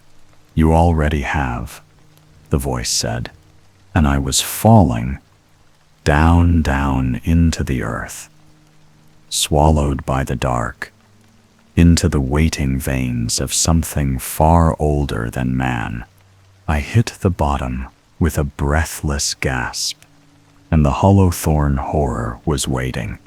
There is no falling in the dark, only surrender. I don't remember landing. I remember pressure. I remember the weight of the earth above me and the sensation of 1,000 unseen filaments brushing my skin, slipping beneath it, tasting me. The air here was wet, thick, and unnaturally warm. It didn't move. It watched. It pressed close against my lungs like a second set of ribs, expanding and contracting in opposition to my breath. The relic burned against my chest, and now I could feel it pulsing with an almost sentient awareness. No longer just a thing I carried, but a thing that carried me. Its rhythm no longer matched my heart. It led. The walls of the tunnel moved, not in metaphor, moved. The roots that cradled the passage flexed like muscle, thick cords of wood. Slick with moisture contracted as I passed, squeezing in behind me like a throat. The entire passage shuddered, every so often. A low ripple of motion that seemed to respond to my every step, as if the forest had swallowed me and now worked me deeper into its gut. I no longer walked. I crawled, then slithered. The soil was warm, almost soft. It opened for me. I lost track of time. There was no light. Only faint glimmers, pulses from within the walls, like bioluminescent veins that flickered when I blinked. Sometimes I heard voices, sometimes I felt them. We planted her. She remembers. Let the seed crack. Memories that were to mine flitted behind my eyes. Burning wagons, screams in old dialects. Ropes made from hair, a child sobbing into the bark of a tree as the roots drank his tears. I clutched my head and kept moving. I had to. The passage widened. I emerged into a chamber deep beneath the earth. If chamber could describe such a thing, it was more like a vast hollow. A pocket in the flesh of the world. Roots formed columns here, spiraling upward and vanishing into darkness. The ground pulsed with warmth. The relic burst into light, and I saw them. Figures encased in roots. Dozens of them, maybe hundreds. Cocooned, suspended. Some looked new. Others had bark for skin. Their faces stretched into wooden agony. I recognized one. A photo from the ranger's office bulletin board. Missing Colin Marks. Last seen July 7th. He wasn't missing. He was becoming. I stumbled backward, and the chamber reacted. From the far side, something stirred. The roots parted, and the hollow-thorn horror stepped forward. It was taller than any tree. Twisted limbs ending in jagged thorns dragged along the ground as it moved, its hollow maw yawning open not in hunger but in recognition. A smell followed it. Sweet decay like fruit left too long in the sun. It didn't walk. It unfolded. Every motion was deliberate, watching, testing. The relic flared, white, hot. Pain screamed through my chest. My back arched as I fell to my knees. From the corner of my vision, the figures began to writhe in their root cradles, groaning in chorus. Not screams, not suffering, prayer.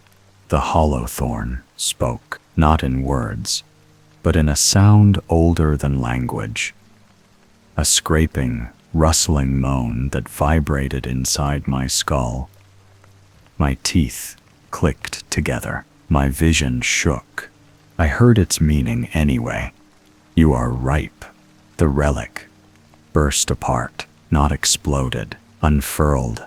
A flowering made of shadow and ash bloomed in my chest, and from it came tendrils that dug into the soil, anchoring me. I screamed, tried to pull away, but my hands, they were bark now. Thorns bloomed along my arms like roses. My breath came in gasps of dust. The hollow thorn leaned close. Its hollow mouth was not empty. It was filled with eyes, tiny, twitching, blinking eyes that saw everything. My past, my name, my dreams. It fed on them.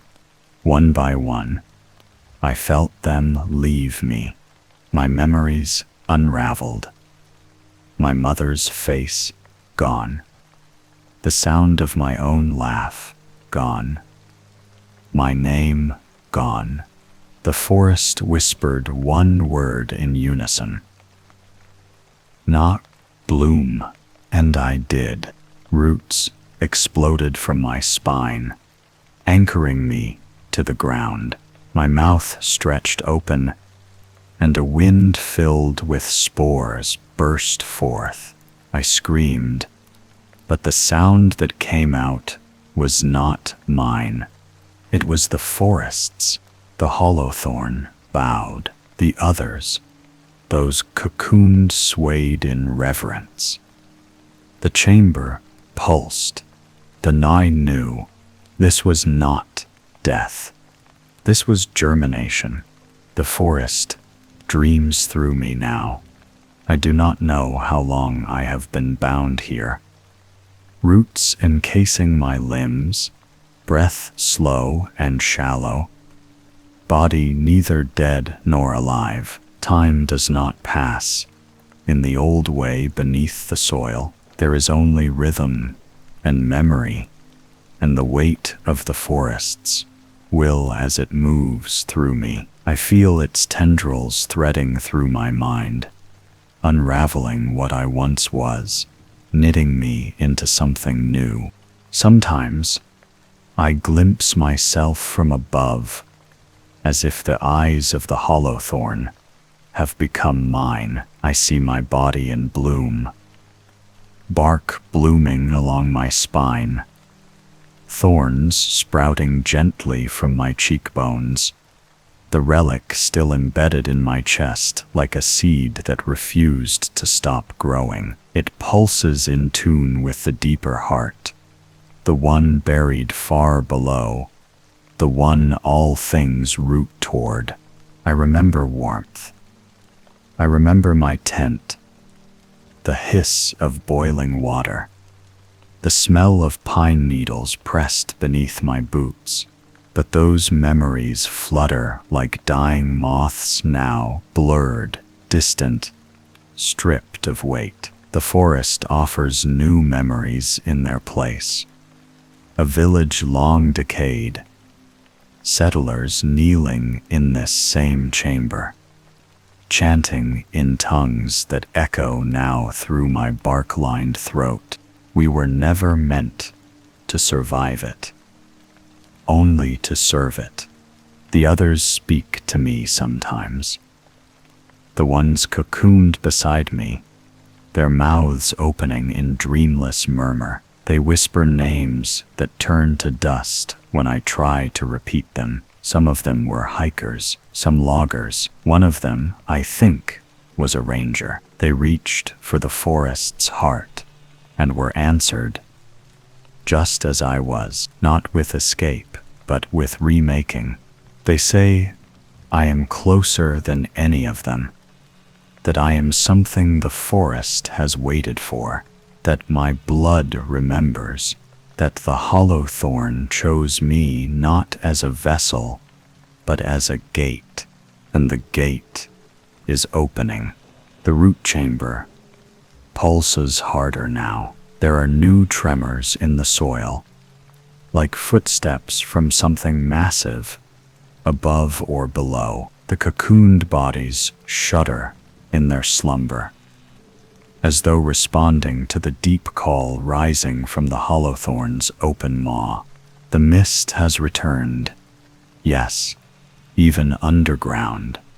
It returns, threading through root and rot like breath. Within it, I see figures, not hallucinations, not memory, entities, tall, crowned in shadow, their limbs bent backward at impossible angles, their eyes smoldering like embers in a dying fire. They walk the pathways between worlds, drawn to the opening that blooms in my chest. I begin to hear them clearly. She is the crack. She is the key. She is the soft place where we will step through. They are not from the forest. They are beyond it. They are what the forest has kept out for centuries, what the settlers feared when they struck their pact.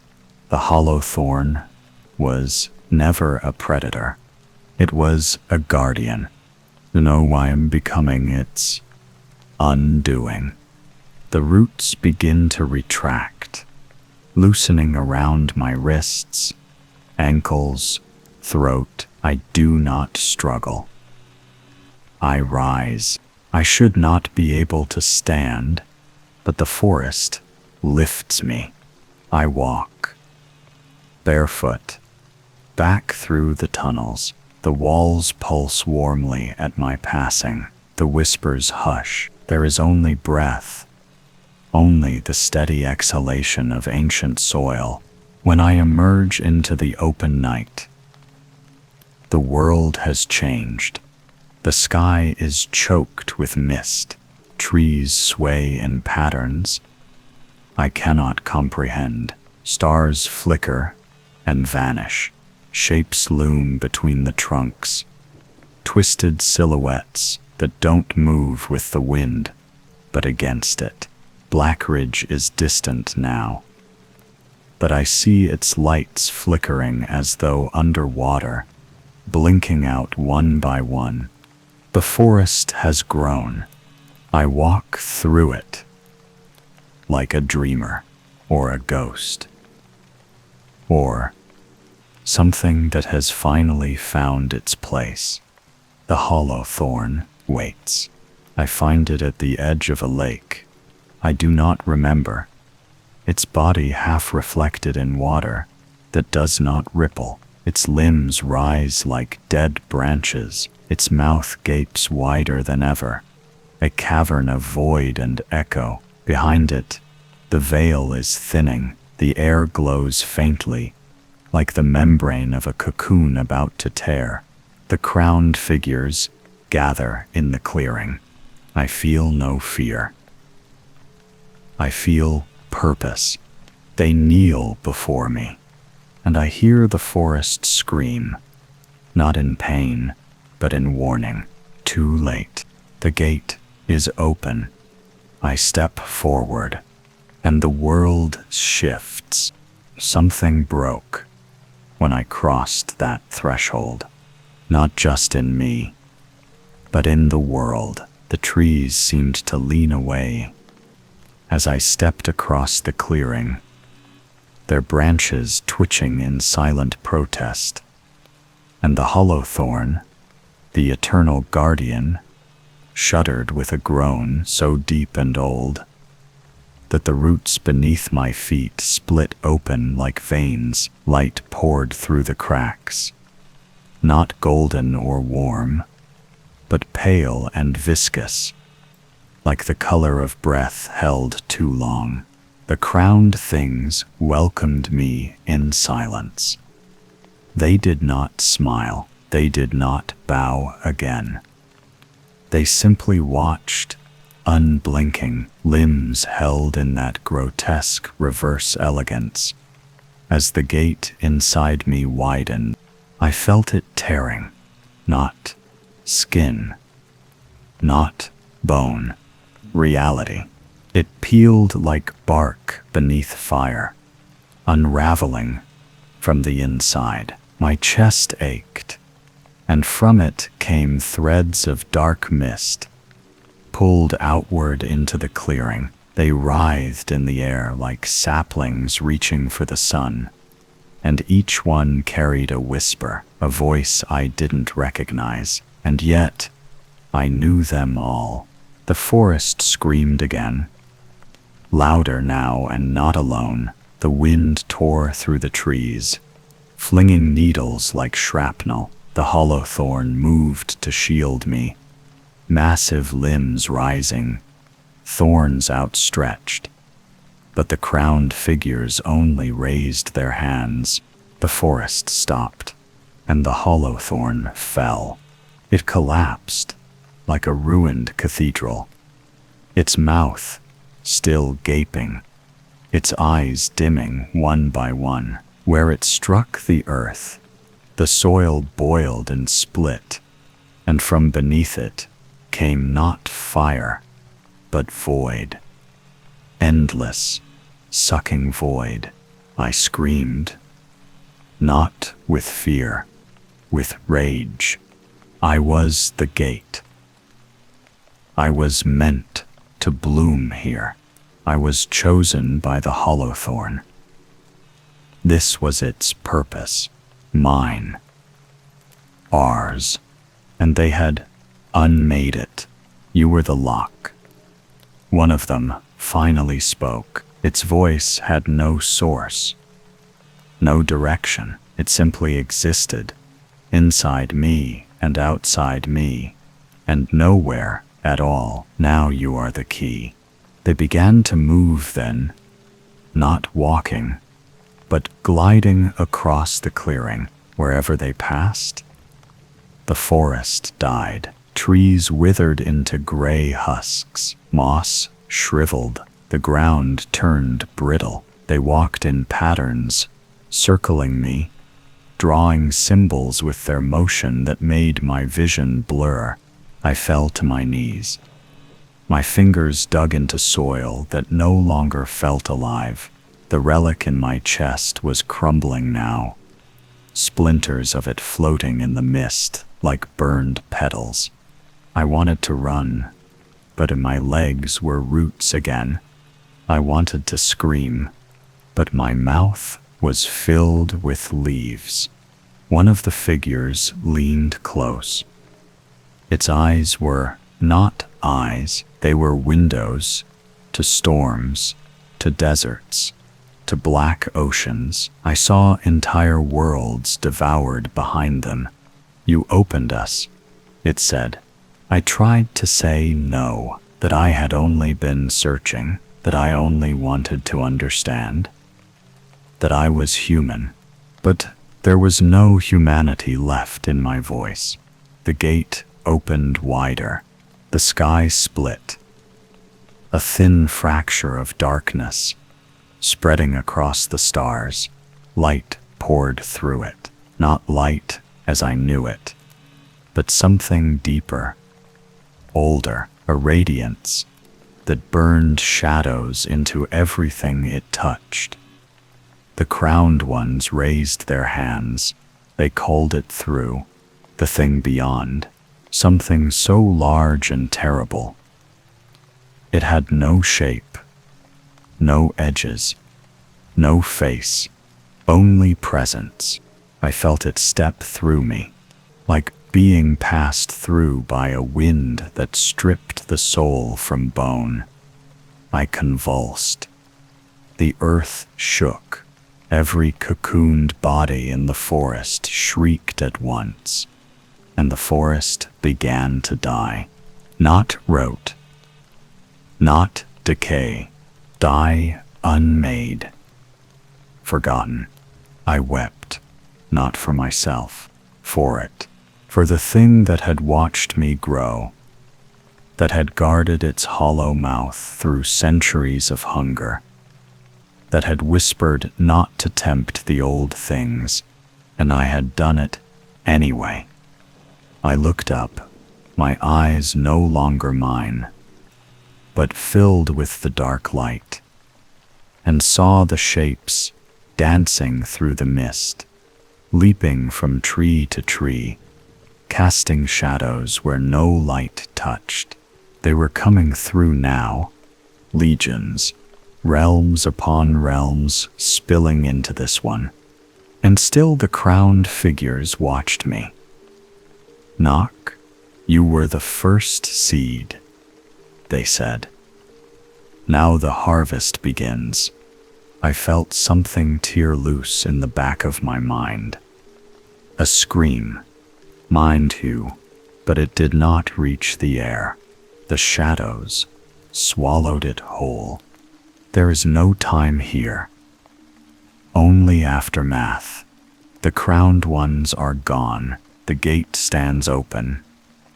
Forever now, a wound in the skin of the world that cannot be closed, pulsing with an ancient hunger that was once locked behind 1,000 years of bark and breath. It spills its truths across the forest floor in silence. There is no sound anymore, no birds, no wind, no whispers. The hollow thorn is a husk, collapsed and hollow in every sense. Its limbs fuse to the earth in a broken prayer. Its thorns are brittle now, shattering under frost that should not exist in summer, and its mouth, once a gaping maw filled with unseen eyes, has caved in, weeping rot. Whatever spirit animated it, whatever purpose it once held, died with the scream I could not utter. I sit at the edge of what used to be a clearing, but nothing is clear anymore. A fog lies heavy over everything, not drifting but watching, thick and low, clinging to the bones of fallen trees like flesh. It crawls up my legs, seeps into my lungs, fills the spaces where memory used to be. Every breath draws it deeper. Every exhale is a little quieter than the last. I do not know what I am now. The relic is gone. The key is broken. The seed has bloomed, but the bloom is wrong. I was meant to become something rooted, something revered, but what grew in me was void, not vine. The figures that crossed through me, through the gate, have moved on to other forests, other worlds, and I am their echo, the shadow they left behind. I carry them, not their purpose, not their glory, only their residue. Sometimes I try to speak, but the sound doesn't come out right. It slithers, it pulses, it crawls through the fog, and echoes back in languages that were never human. I know if someone heard me now, if some lost hiker stumbled into this place, they would turn and run, not from what they saw, but from what they felt. The dread, the knowing that something else had been here and still was.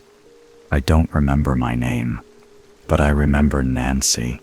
She was frightened, paranoid, driven by curiosity, and that small ember of hope that she could find something that mattered before the silence of the world swallowed her. She found it, she opened it, and now she is nothing but shadow dancing in the corner of someone else's vision. I watch them now, the hikers, the campers, the ones who still believe Gunnison is just a forest. They pass near the edge of the rot and feel their skin crawl, as if the trees lean too close, as if the mist moves against the wind. Some turn back, some press on, and some, only a few, stop and listen, because they hear it. The whispering, It calls from beyond the veil of death. It sings to them in their own voices. And in those moments, they see me, only a glimpse, a shape. In the corner of their eye, woman, maybe. Or a figure half bound in roots, or something else, entirely. They blink, and I am gone. But the whisper stays, and in time, one of them will follow it. Just like I did, just like we all do. The forest is patient, and the shadows dance in the corners of their vision. Waiting, always waiting.